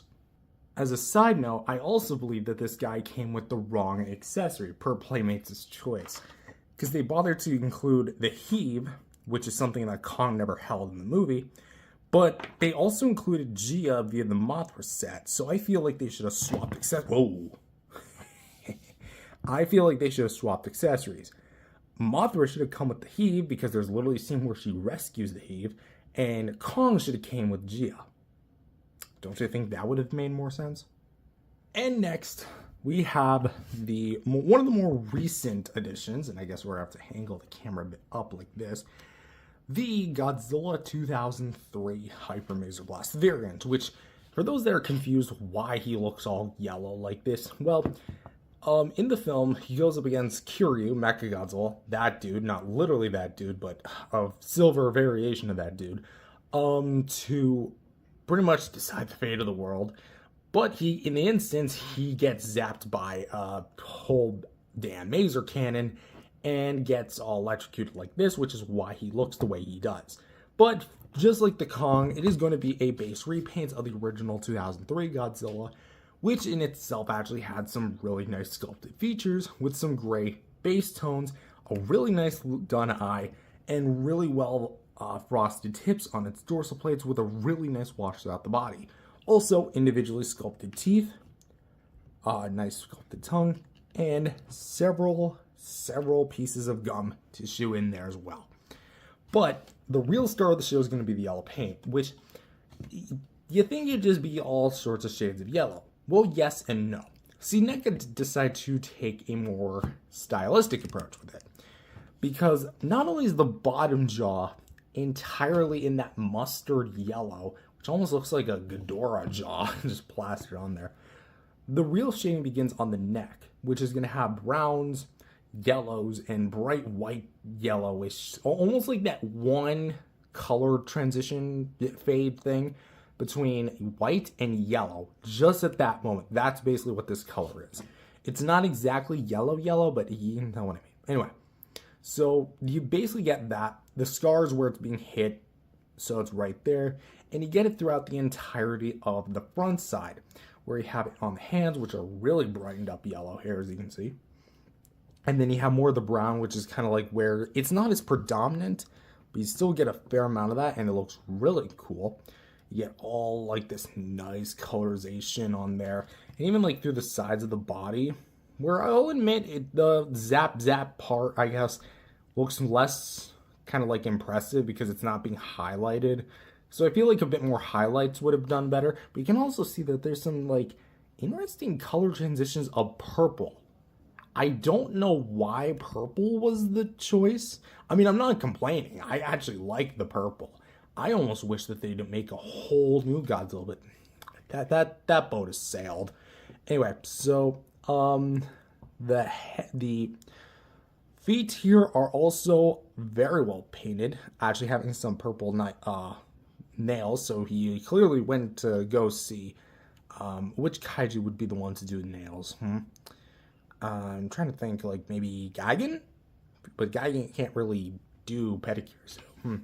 Anyway, so for the actual dorsal plates, the 2003 Godzilla had a different beam style where instead of all the dorsal plates lighting up at once or doing that like 2014 thing where it goes no, it actually lit up in increments with different dorsal plates. So like this one would glow, this one would glow, this one would glow, and then all of them would glow in unison after that. So this is kind of like what it's depicting. Select dorsal plates glowing. So you have this bottom part, which is entirely blue. And then you have this like back plate, or the back of this plate, which is glowing with that blue. And then you have this big plate, which looks a lot like the NECA 2019 V2. And that's a good thing, by the way. That's like probably aesthetic-wise my favorite NECA Godzilla, but in terms of quality, I'd have to give that to the 89.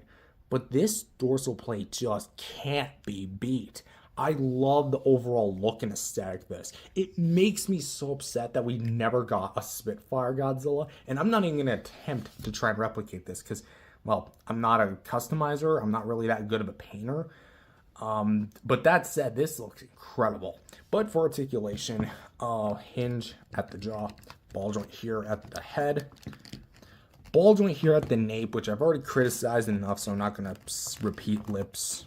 I'm going to watch as I do a series of 2026 reviews, or just wait until Matthew 2000 remastered. We have ball joints here for the biceps here, hinge for the the elbows, as well as swivel in there.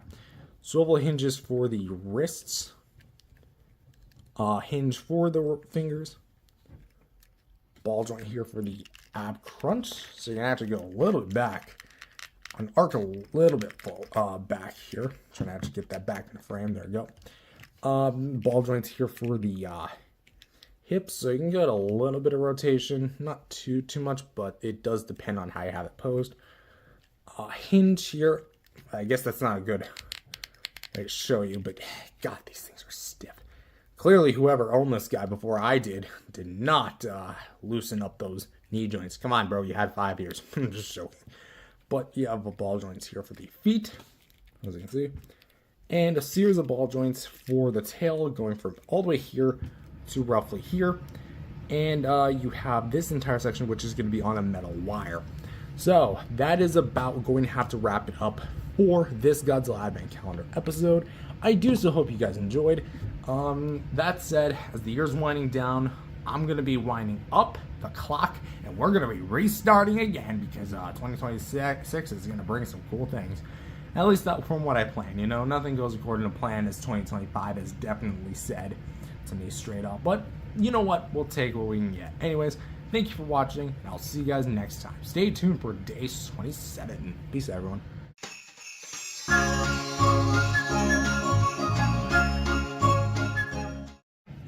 Hello everyone, welcome back to the Godzilla Advent Calendar for 2025. My name is Matthew, and this is day 27 of the bonus days. So we're going to be getting another 2-figure deal. We got to turn up the volume here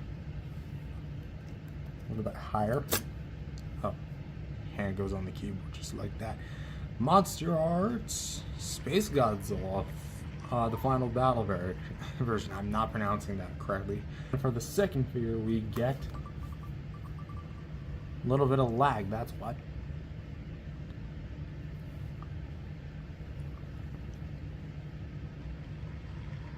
The Funko Godzilla Tokyo Clash board game. That's an interesting one. Alright, let's do them.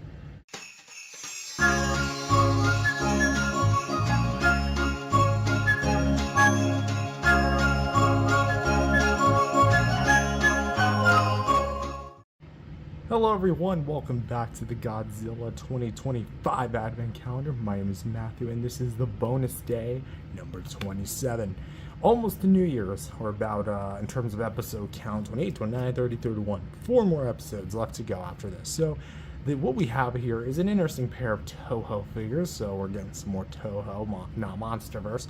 We have the SH MonsterArts Fukuoka, sorry, my apologies on the... If any citizen of Fukuoka is watching, I'm sorry for the butchering of your own town. Space Godzilla, decisive battle version, and this is a interesting piece. The Godzilla board game that I've had for a little while now, which I still haven't played, so we're primarily going to be looking at the contents of the box as to the game itself. And pretty much just going through the motions here. So let's go into a field I'm actually more, I guess, experienced in, which is the action figure field. This is the MonsterArts Space Godzilla here, which I had bought previously on a secondhand seller. And he does not actually come with any accessories. Effectively, it was just the figure itself, but I was okay to be paying the price that I paid for this guy. Anyway, so for the Space Godzilla himself, the actual sculpted details, for being an older sculpt, still really hold well, even after all these years. The crown is made of a translucent orange plastic, with the eyes being very orangey and almost like red in there. The gums and tongue, they look really nice too, with the membranes there. The individually sculpted and painted teeth look really nice, and the base paint of like being a dark navy blue with some blue highlights over here and there look really nice. And what's really cool is that from the chest, sorry, to the neck, to the chest, and even kind of like the groin area, you get this really cool, like, purple look. Very muscular, and has like a ton of different highlights with like the red, sorry, not the red, the pink, sorry, I'm colorblind apparently. But here we have for the shoulder crystals, the red veins. Those look really nice. Effectively, you're supposed to like take them off, which I can actually do it for this one. Can I do it for this one? Hopefully, maybe. I don't know why I'm saying maybe so much. Oh. That's also a problem, but yes, you can take them off, and I'm gonna be right back after I go fish out Space Godzilla's head.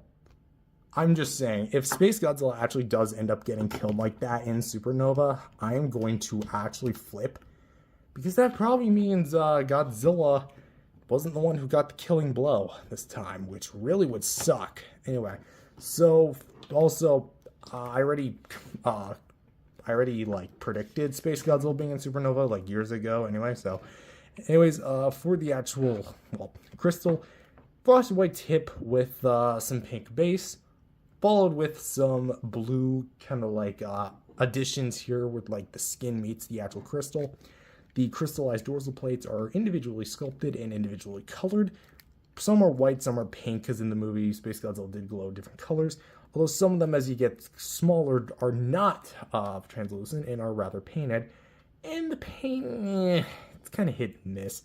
Some of them look better than others, but for the most part, the sculpt is very well done, especially on the tail tip. Just kind of like going through the motions. The claws look very nice with the frost there and there. The very eyeball-esque looking kneecaps. Don't worry, that's just my cat scratching against something. And of course, here we have the tail all throughout the entirety of the bottom side of the tail, which is, or I guess the bottom side of the body. And they all look really nice, though. Anyways, for articulation, as you previously just saw, the head is on a ball joint, but be careful moving the jaw here, because this thing will fly off. I have a hinge here at the jaw. Ball joint here and here, kind of like the NECA 94. It's a singular ball peg system that plugs into a large hole. Ball jointed shoulders, so you can go a little bit up, forward, and back like that. Not so much out to the side, but you do get like this extra skin flap to help cover up gaps, so that's at least a plus. Hinge elbows and ball jointed wrists. Ball jointed waist here with ball jointed hips. Double hinged knees. I guess they're technically ball joints because you can kind of get a little out to the side with them. Ball jointed feet, and a series of ball pegs all the way to the tip of the tail right around here. So for the Space Godzilla, he's really damn sweet, and I'm really happy to have him. I probably just popped off his head again, so let me do some figure TLC, I guess, for lack of a better term, here on camera. So there you go. Anyways, on to the Godzilla board game. So since the last time you guys have saw this on the channel, which was back in season 2019 of the Amber's Godzilla show, I believe, yeah, not much has really changed. I did take out like these individual figures, which are Mothra, Godzilla, Megalon, which is actually my only Megalon figure in the shelf, if you can actually believe that, and King Ghidorah. But as for right now, I don't really have any desire to play with this thing because I'm not really much of a board game person. But you do get like these little tiles of various different sizes. There's mostly like 3x3s here, and you also do get some additional cards here, which by the way, the main cards are going to be right here. So you get pretty much most of them right out of the gate. So essentially it's like you make your own board. Also, I still haven't even punched these things out. Again, if you can even believe that. But of course we have all this buildings. Pretty much just a bunch of jargon and such. Not really jargon, it's actually really cool looking stuff. I use these in the Season 21 battle in New York, which is actually kind of a cool thing if you remember that episode. But anyways, that is going to have to about do it. Anyways, I do plan this sometime in the new year, the big 26, goddamn, hitting my camera over. But yeah, sometime in 2026, I'll be doing like a very in-depth video of how to actually play this because, you know, we'll learn as we go. I just want to actually play it with someone, and I don't really know much people who would be into kaiju. Well, maybe except one, but I doubt I'd get them to play this. Anyways, but that'll be its own video. Anyways, thank you for watching Godzilla 2025 Advent Calendar Day 27. Stay tuned for Day 28, and we'll see you guys next time. Peace out, everyone.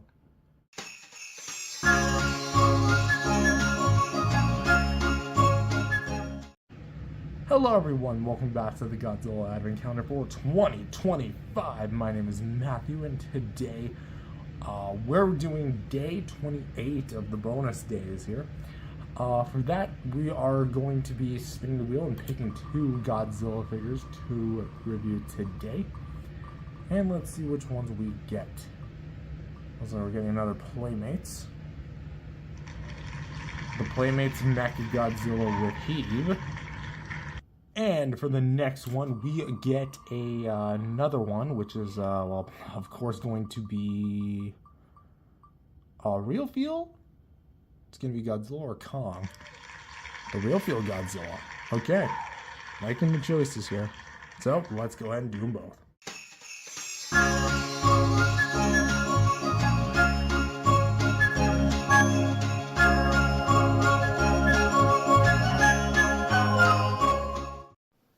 Oh boy, the double whammy lizard and mecha lizard. Hello everyone, welcome back to the Godzilla 2025 225. I guess 2025. There we go.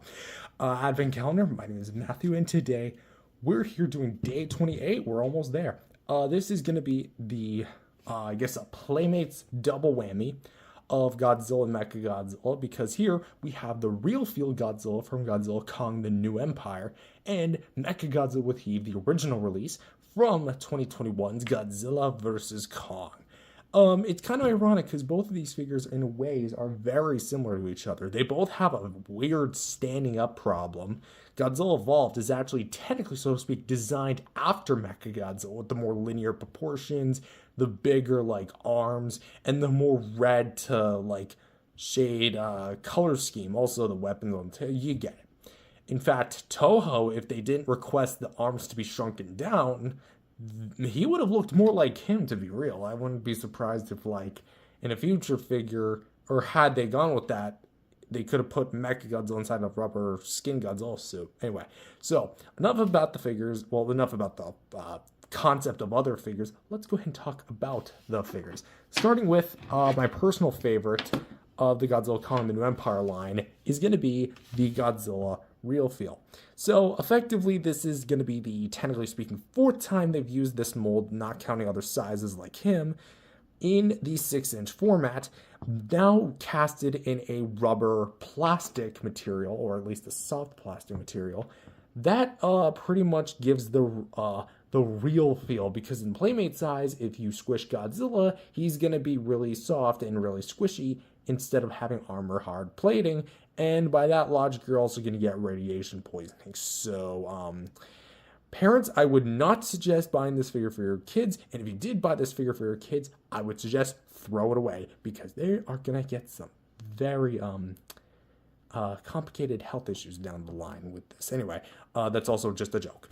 For the actual face, the face is the same thing with what would have been the soft plastic, even though it's all soft plastic now, with the pink eyes instead, black pupils, the not so much individually sculpted. I mean, there's some semblance of individually sculpted details, but for the most part, it's primarily all the same paint, which looks pretty damn sweet, and some absolutely pretty nice pink jaw paint in there.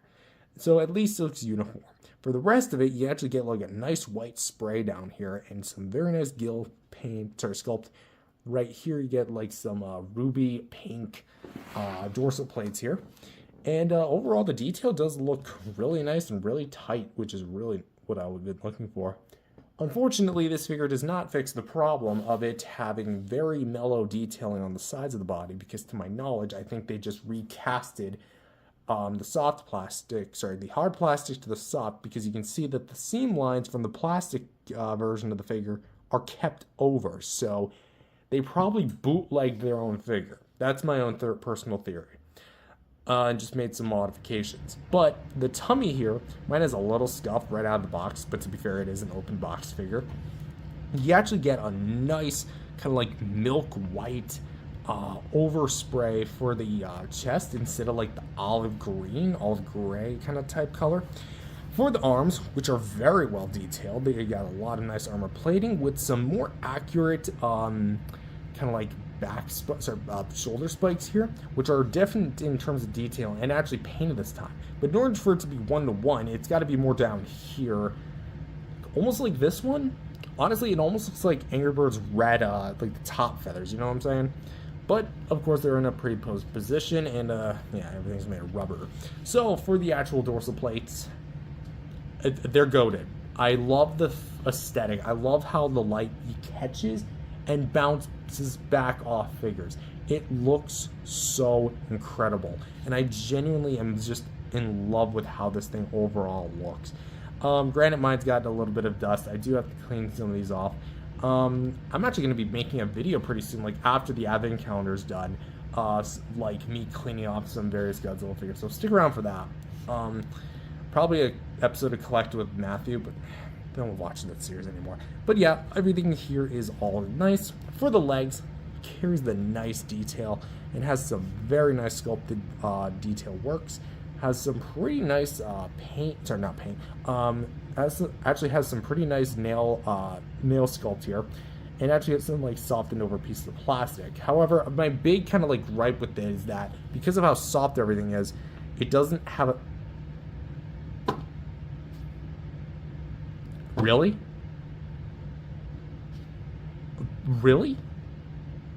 This thing makes me want to look like a freaking liar. What the hell?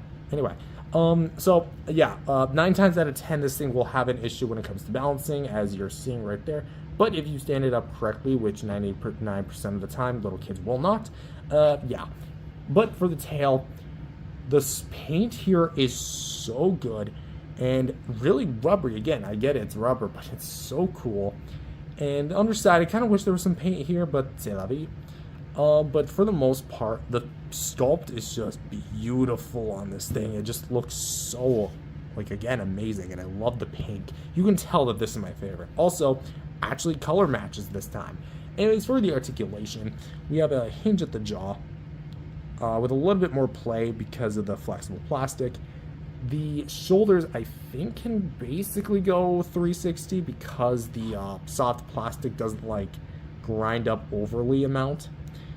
For the legs, you can go up, go down. No foot swivel this time, which is odd because you think they would be able to fit in at least like a swivel or two in there. But for this leg, back and forth. And for the tail, do keep in mind that there will be some chippage that was like that out of the box. So, but you can get a full 360 along with some side to side and up and down. So, for the real feel Godzilla, I don't think it needs any more explanation aside from me repeating lips at this point, that this is without a doubt my personal favorite Godzilla. It is not only the most movie accurate, which is something I was always looking for with the Playmates, well, I guess not really with Playmates, but with the Godzilla Evolved, but it's also just the most fun to handle because of its soft nature, and it actually has a really cool color scheme. If this thing had an atomic breath part, oh man, that would have been so cool. Anyways, on to the next guy, which is going to be the last for today. The MechaGodzilla with Heave. But first we're going to be taking a look at the Heave. The Heave itself is going to be made of entirely of a green plastic and has a little bit of a window here that's painted in chrome. And yeah, just looks like the Heave from the movie. Different color compared to the Skullcrawler one, which is weird that Playmates gave us different colored Heaves for versus Kong, but not X Kong. Come on, Playmates. Lock the hell in for Supernova. Anyway, so yeah, that's basically about it for the Heave. MechaGodzilla can hold it. With this arm predominantly, you can kind of like squeeze it in. There you go. But that's not the star of the show. This is going to be him. So for the actual paint and sculpt, the head here is going to be painted with some mild beady red eyes and some chrome paint gunmetal for the gears.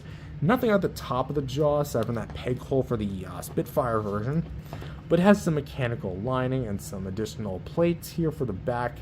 The dorsal plates, if you can even call them dorsal plates, are all going to be red rectangles on the single piece of red rubber.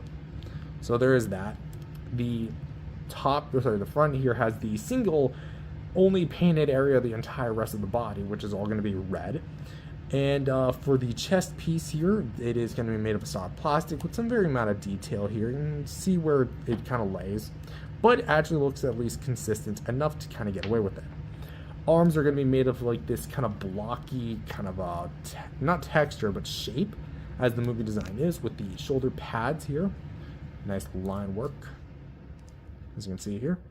And some claw machines for hands. Of course, you also get like the saw blades if you look closely enough. Trying to get that in the frame here. Guess I can't, but you kind of see them right at the tip of my finger now. So there you go. But yeah, one's a bit more open than the other, as you can see. Nice, nice. Sides look like ribs, but they are meant to be like the things that in-house the thrusters. Here we got this. I don't know if this ever served. I think this was where he shot out the missiles, if I remember correctly. I don't know. It's been a bit since I watched Versus Kong, and from start to finish. More blocky parts to the legs with some various X and markings, mechanical panel and lining. Here for the feet, they look really nice. Here we have MechaGodzilla's, and here we have the tail.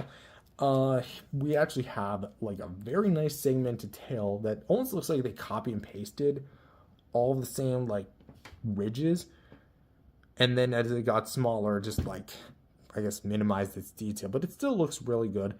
And of course, here we have the tail drilled missile. For articulation, we have a jaw hinge, which can open pretty far wide. Close up. Nothing at the head, because even if it was on a joint, the spines would lock everything in. Swivel hinges for the shoulders, so you can go forward and back, up and down, nice like that. It's 360. 360 for the legs, which can go up about that far, down about that far, can go back and forth like this. Because this is made of a more flexible plastic, it doesn't have like too much give to it. Knees can go out like this, forward and in like that, and a 360 at the ankle, and a singular ball joint here for the tail, which can go up, down, side to side, the works. And for one last thing is going to be the battle damage, because these earlier Playmates figures did have the battle damage. You get a armor plating with all sorts of gunmetal and all that stuff, which actually have a lot of like missiles and like panel lining, which is funny because, well, there we go. Speaking of the 2020s, does this look like a familiar video game character Among Us? Which is funny because like the guns panels don't actually line up. They're a bit too big, but I'm not criticizing accuracy here. But anyways, that is about going to have to do it for MechaGodzilla and Godzilla Evolved.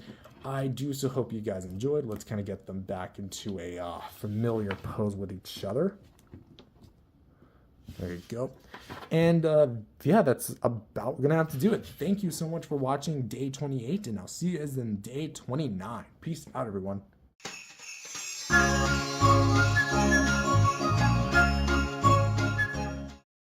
Hello everyone, welcome back to the Godzilla 2025 Advent Calendar. My name is Matthew, and today we're going to pick out the next 2 figures to review for the bonus day. So let's go ahead and see what we got. Spin the wheel, spin. So we're getting another Playmates. Version 2 of Kong Skull Island. That makes 2 Kong Skull Island figures. And for figure number 2, don't ask why I said A in that way. Oh, whoa, it almost landed on the real feel. How ironic. King Ghidorah, the biggest, baddest of them all. So, another 2 Playmates. Not bad. Let's do it.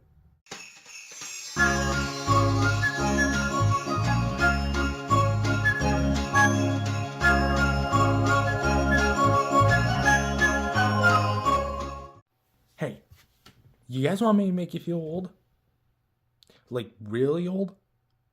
As of next year, 2026, his movie, not the figure, his movie, is officially going to be 9 years old.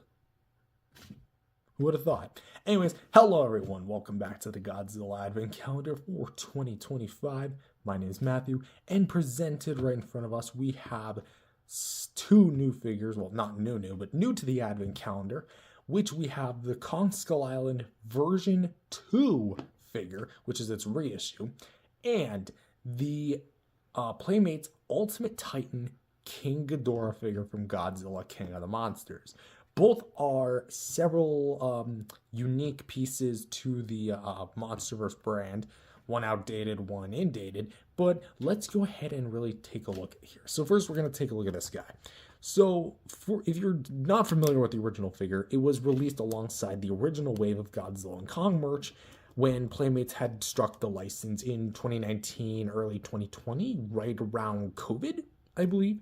And this guy was a later iteration, I think late 2020, maybe early 2021. I can't exactly remember, but anyways, for the head, let's actually like angle the camera up here a little bit so you can actually get a little bit more. There we go. For the face, we actually have a very nice sculpted facial structure here. Looks exactly like the movie with Kong's more neutralized expression. You have a very predominant brow here. It's not like Grug from the Crew, it's predominant, but it is predominant. They gave him a really like deep schnoz. Like, look at that, those nostrils. Like, they go in. Like, I put like a needle, like not a needle, but something that was able to stick in there. It can go in there. Like, you could probably fit a keychain if there's like a little hole between the nostrils. Anyway, we actually have some orange painted eyes, which mine's a little off center here, but this one's pretty much picture perfect. I'm gonna be honest here, I would have preferred if they painted the pupils as opposed to just having holes in the decals. But for the face, actually, it's painted like a nice gray with a nice brown that's like overwashing the whole thing, which looks really nice. And again, because of the soft plastic used, it really lends itself to be a really nice, at least looking piece. With the nice kind of like broad shoulders here, and of course we got the monkey chest, which is going to be sprayed on with a gray, highlighted with black with some slash marks, which are going to be painted on as opposed to actually sculpted on, which I would have preferred if they did, but this is Playmates, they'll never do that. We have some slash, very freaking broad slash marks. I mean, the abs here, those look nice, and of course the man breast with the more wrinkles. Here we have the fur to the side. You can tell he's been working out though, and a little belly button, which is actually kind of surprising because like Kong rarely is like shown with a belly button. Although I guess this figure implies that he has one. I mean, of course he has one. The umbilical cord. Who cut the umbilical cord? Anyway, here we have this just big part of the whole body, which we have like all the fur detail and the fur here as well. Like, this looks really cool, especially like the soft plastic that is used. If I remember correctly, don't take what I'm saying here as pure gospel or anything, but I think this is taken from the Leonard figure, the big like 18-inch figure. I could be wrong about that because we also have like some segmentation for the wrists, which implies that they were going to use like arm articulation at some point. But of course, this is the arm that's open. This one has fist. So I wonder what accessory they would have given him had he actually come with one. But anyways, yeah, all fuzzy. And then we have the skin texture, which is all gray. This part of it, that looks more like Donkey Kong's hand, if anything. Wrong Kong, dude. But unfortunately, that side's not painted. That's what it is. This monkey booty here, we actually have some more fuzzy details here for the legs. They look nice. And of course, for the feet, which are going to be painted gray at the bottom.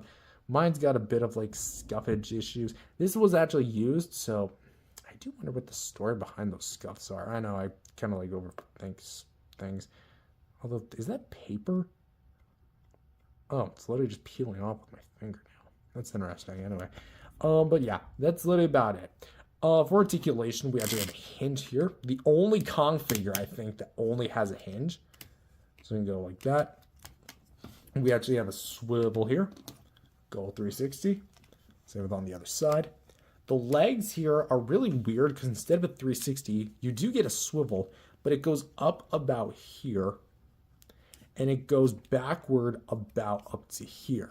So it's not the butt cheek either. Like something in the plastic hinders this thing from intentionally moving. And I can debunk that because there's still enough clearance for it to go a little bit further than the butt cheek itself. And also the earlier one was renowned for having like really piss poor build quality, but we'll mention that in a sec. But you do get a nice 360 at the feet. But yeah, that is about it for good old Kong Skull Island here.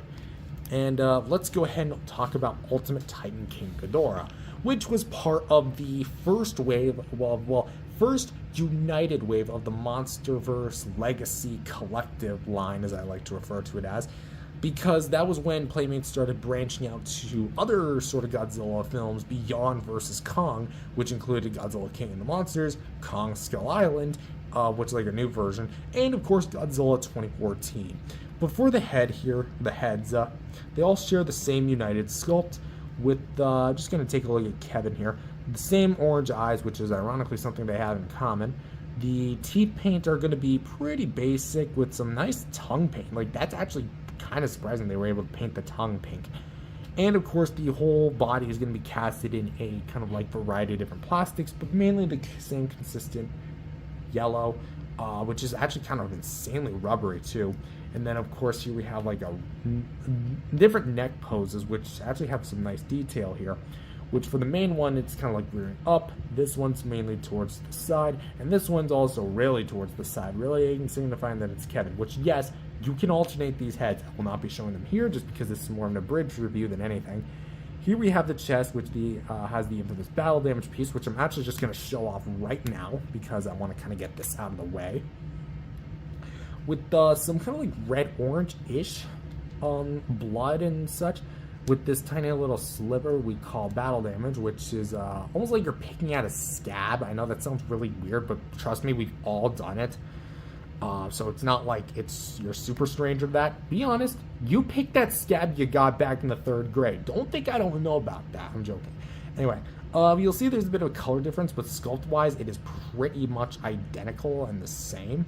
But we also get like some more muscular detail in the scales, whatnot. Here for the legs, we actually have a lot of like nice diamond plating and some nice scaling here. Back here with the more chicken legs with the 3 feet here and for the toe bend back here. And well, obviously like in standard Playmate style, one foot's in front of the other, one's not. And for the back here, we get a lot of the nice detail work. Looks really beautiful. Just look at that. And of course for the tails, we actually get a lot of nice detail work here, which here we have like the 2-piece part here, and of course we have that little tail club that looks nice as well. And for the wings, we actually have some really nice like sculpted work. Like, this is incredible. We actually have like all of these just, it looks like a folded wing. Like, that's something you have to give credit to Playmates. This side, it looks more veiny, but still has, like, a lot of the nice folded details, which, oh, by the way, they do not move. They're entirely hard plastic. And, yeah, you can see more, like, the ridges. Keep in mind, they are a bit pointy, so parents do keep in mind that your Ghidorah could cause, like, maybe some mild irritation or poking to your kids. Don't let your kid throw this at another kid. I promise you that is going to be the end of Ghidorah. But for the articulation, we have a ball joint here for the head, goes side to side. And of course, we have a ball joint here for the heads, and all three of them can move simultaneously.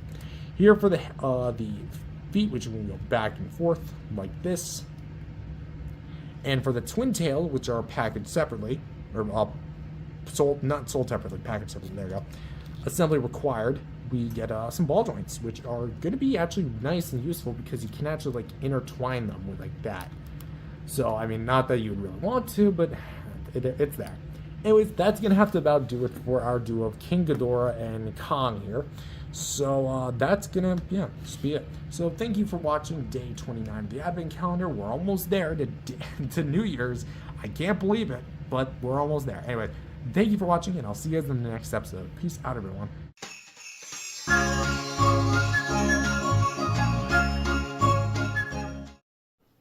Hello, everyone. Welcome back to the Godzilla Advent Calendar for 2025. There you go. 2025. My name is Matthew, and we're almost here. Well, I guess this is a milestone. The second last Advent Calendar episode for 2025. Yeah, we're already here. I'm gonna be real here. It's been a little while, but anyways, we're gonna get this started by selecting 2 more figures. Let's see which ones we can get. Hopefully it's not it's another Playmates. It's about to say, because we've had 3 episodes now, counting this. The Shima versus Godzilla set. That's gonna be a doozy, especially because if we're reviewing. Imagine if we get both sets. If I get another set, I'm gonna freaking lose it. Because that means I'm gonna have to bring all that crap down. Mothra with Jada. Okay. Oh boy. I'm worried about the set. It's not that hard. Okay, let's do this.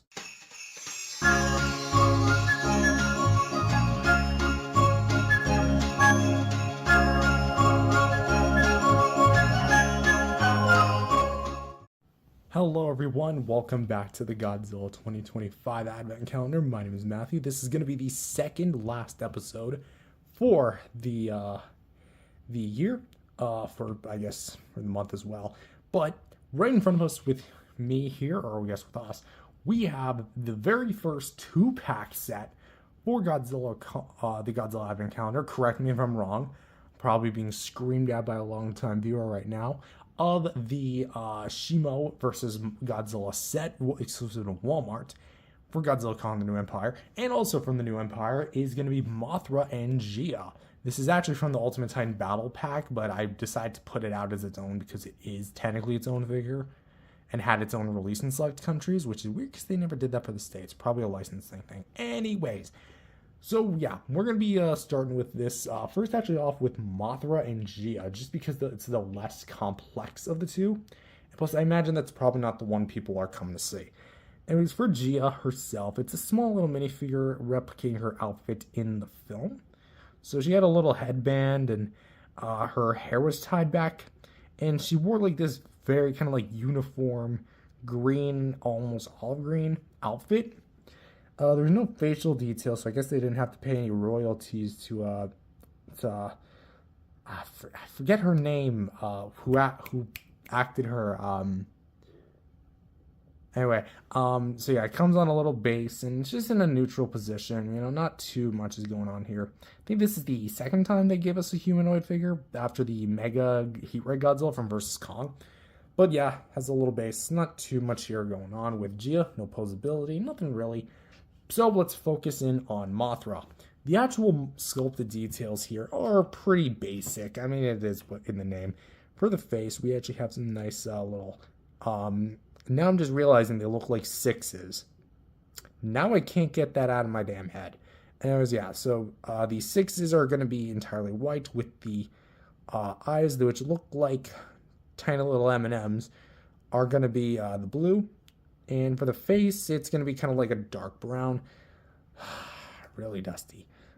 Very old, too. Not very too old, but it has been kind of collecting a lot of dusts recently, so I'm going to be doing something about that. Anyway, so yeah, we have all the nice like little details, which we have for the little pincers here, little claws.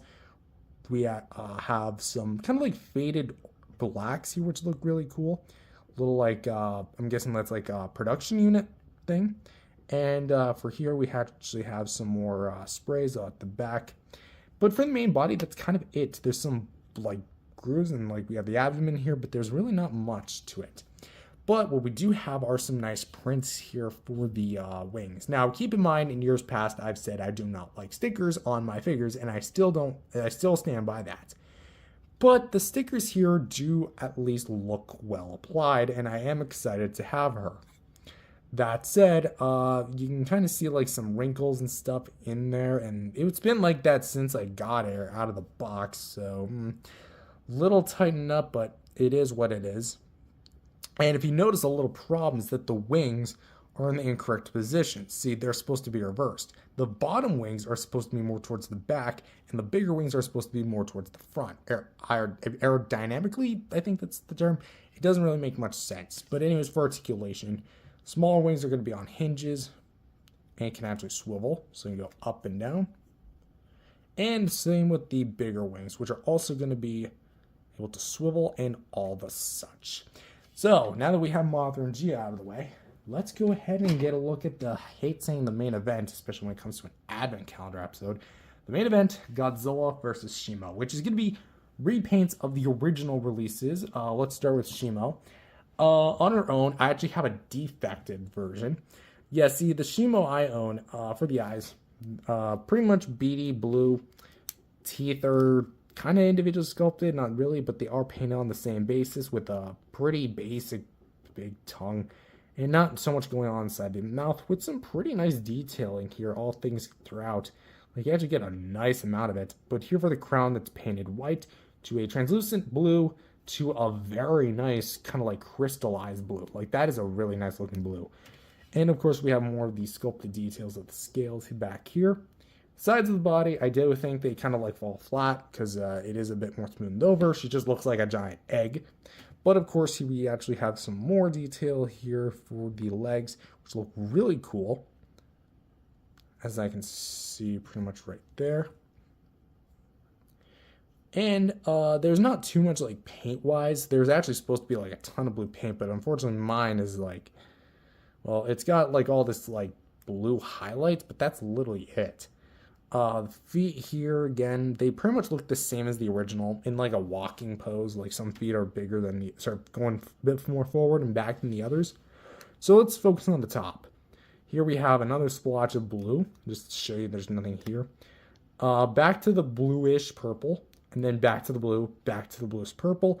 And the blue does look really nice, and I do like how uniform it looks all together. The tail here is very well sculpted and painted at an angle and really nice blue. Like this looks really cool. I like this like deep sea indigo purple blue hue thing. And yeah, I just like the actual detail work. I just wish there was a bit more to it than this. But yeah, for articulation, we have a hinge at the jaw, which can go open and shut. Hinge here at the head. Can swivel here at the head as well. Swivel hinges here for the shoulders. We can go up and down.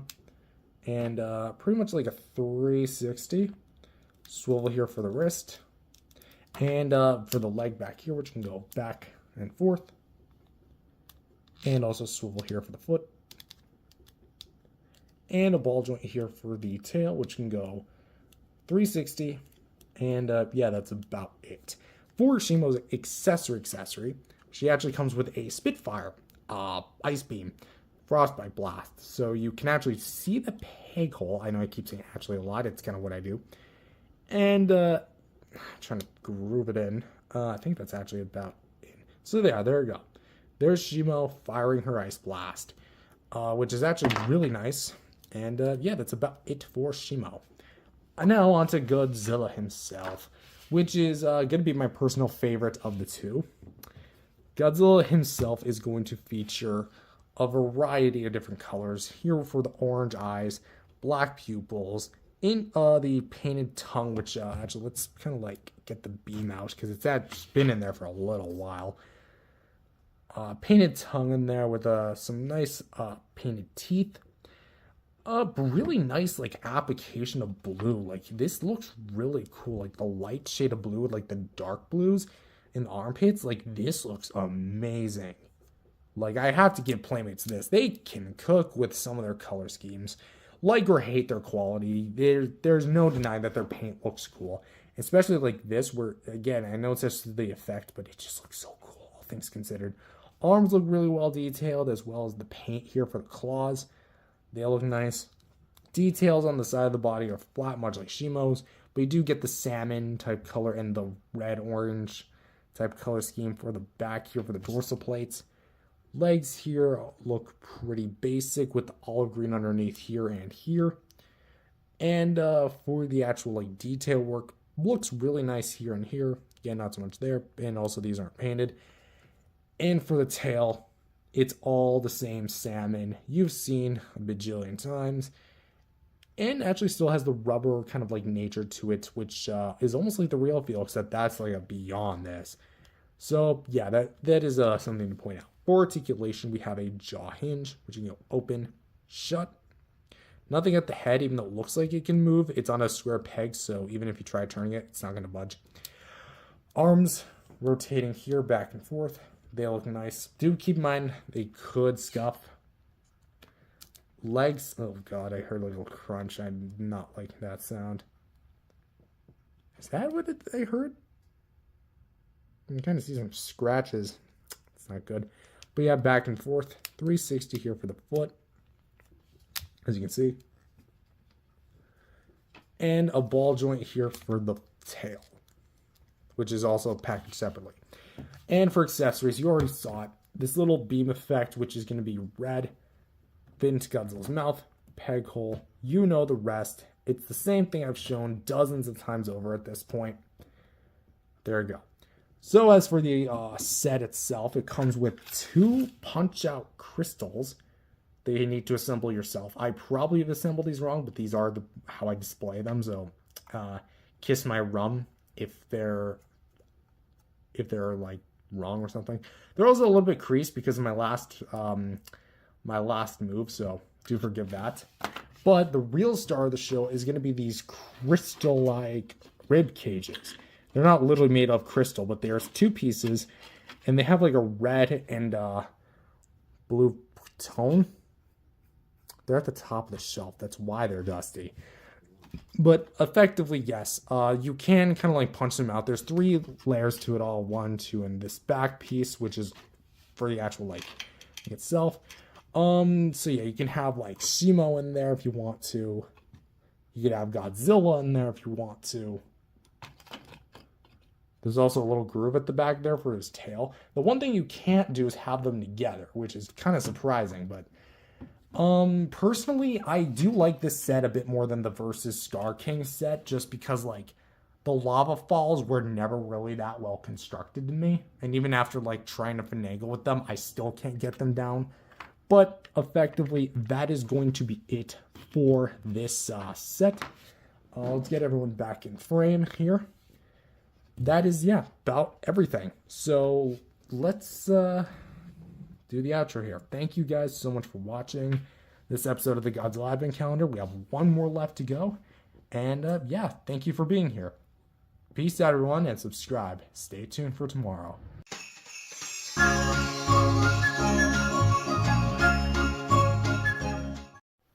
Hello, everyone. Welcome back to another video. My name is Matthew, and today we did it.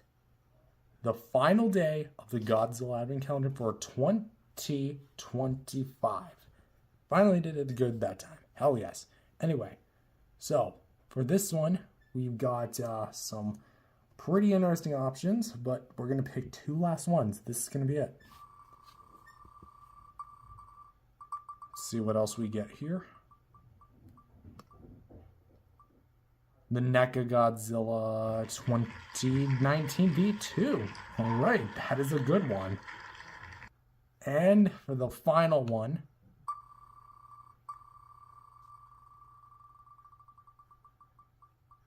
we have a Diamond Select one. The Playmates Godzilla 2000. Pretty sweet choices. All right, let's do it one last time.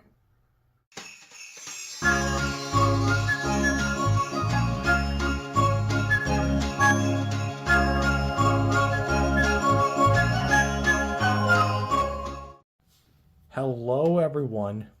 Welcome to the last episode of the Godzilla 2025 0. There you go. Apparently, we live in the year 2250.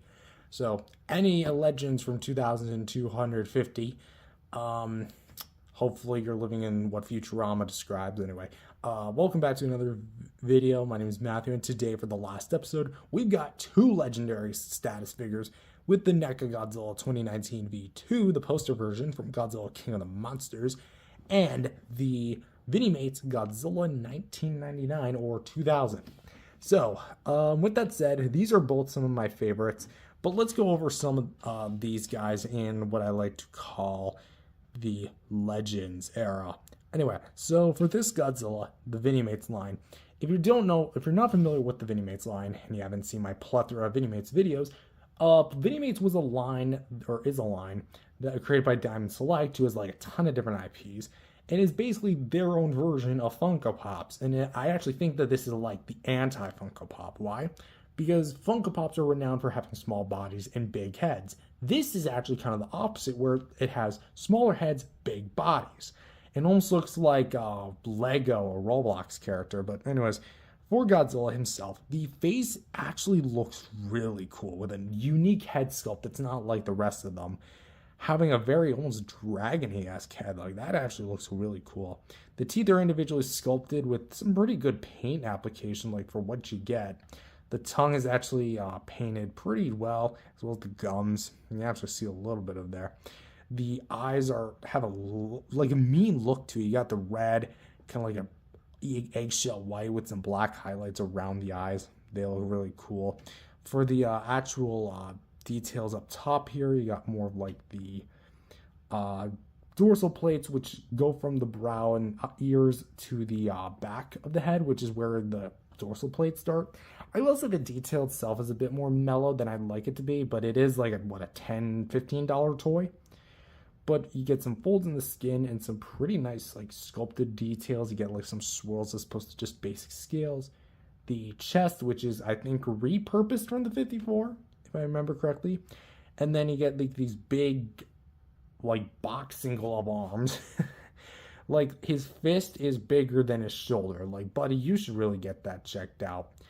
Anyways, yeah, we have all these like different lines and work and detail, as well as the claw paint, which looks really cool. And then you get like the hand, which has like a little thing you can use to hold something. I'm not sure what they're supposed to hold. I'm not familiar with the Playmates brand as a whole, only their Godzilla items. The claws are actually pretty sharp, like they're actually pretty pointy. I'm kind of surprised though. So yeah, apparently it's supposed to hold something. But anyways, the legs here, they're going to be made of the same kind of like art vinyl plastic it's made of. And yeah, it looks pretty nice for the most part. Got like a nice green hue going on. Got some like extra speckles of claw paint here and there, but it's nothing too much. Very squared off feet, but you do get the claw paint, which is very nice, nicely applied here for what you get. And let's talk about the dorsal plates, which oh my god, the frosted purple tips. It looks so amazing from here all the way down to this part of the tail. This is awesome. I will admit, personally, my biggest gripe is going to be like the transition, because I don't really like that green to purple transition, but it looks so cool. And it looks very unique. Like you can tell these are the 2000 spines, but they're stylized in a way that doesn't make them the 2000 spines. But of course, you have all the segmenting here for the tail and the little dorsal plates that go along with it. Now, here's something funny. let's look at the box here. This is the $54.99 2-pack. And I want to show you this. They advertise heads really turn. Like, heads turning on a figures. That's how you're selling the mask. I mean, I'm not trying to drag DST through the dirt. They actually make some pretty cool products. Anyways, yeah, as the box suggests, it can turn. It's a little stiff on mine, but you can turn. Arms don't move, neither do the legs, but the tails, which are packaged separately, can. And they rotate a full 360 degrees. So that is going to have to about do it for the Playmates Godzilla 2000. Now, what about our old folk 2019 Godzilla V2? Well, we've taken a look at him many times, so let's take a look at him again. So for his accessory, he comes with the heat ray, which is going to be this big, long blue Q-tip, white to white tip with some really cool gray, silver highlights and like a nice swirl effect. Like it's solidified plastic. You can kind of tell because of the seam line, whereas it's, there we go, there's the seam. Anyways, yeah, so the overall beam aesthetic looks cool. And also comes with this impact base, which you can put on maybe like Ghidorah's chest and make him blast away his enemies. Like this just big splash wave. And mine's a little scuffed, but it's pretty well in condition, all things considered. And yeah, it just has a lot of like different waveforms, and it doesn't actually look like consistent. It looks very like erratic, which is the way it should be. Almost looks like a big like asteroid in the Arctic. Imagine that's where Space Godzilla ends up going. Anyways, so yeah, you're supposed to put the beam into Godzilla's mouth like this, as past NECA releases were. And you're going to see this little groove. That's going to be the top teeth. Rest the tongue in there. And kind of clamp Godzilla's jaw a little bit. And you're supposed to rest this up against something. It doesn't peg in. But effectively, it's supposed to look like this. But that's not what we're going to be primarily looking at here. It looks cool, yes, but let's take a look at the main event here. The NECA Godzilla. So for the actual sculpt and paint, the NECA 2019 has a really good sculpt, all things considered. And the blue paint just bumps it up. We have some really cool like silver highlights for the eyes with some blue mascara and like some different metallic blues kind of like seeping throughout, and has like a base color of like a not translucent, like a dark charcoal, so you can really see like where the vibrancy goes to work. And even like in the jaw, you get all like the different blues, and even like the teeth here. For the sides of the body, we get some of the blues here, and even on the gills, some on the front of the neck. Chest is highlighted in that metallic blue with some mild like light blue in the crevices, especially in the arms here and here. Claw paint looks pretty cool. For the sides, we actually have a lot of like the bases of the metallic blue and the actually some silver linings here, which is really cool, mixed in with the blue. There's just a lot going on here. And my favorite part about the figure is the dorsal plates. Like, come on. These things look so vibrant and beautiful. Like, the overall aesthetic of the metallic paint job mixed in with the aquamarine color just looks so amazing. And it just looks so cool. This is why, aesthetically, this is my favorite figure of the whole collection. There, I said it. For the legs here, we got more of the veins, which kind of like go down to the kneecap. But aside from that, don't really have a whole lot of detail work down here. And then here for the feet, they look nice with some like more blunt, I guess not blunt, but like sharpened paint, because you can kind of see there's a bit of like a transition where they added that paint. So there we go. It also looks like nail polish. Is that actually what this is? Nail polish? That'd be so cool if NECA put nail polish on an official Godzilla figure and Toho approved of it. Anyways, yeah, the groin region there has a little bit of blue speckle.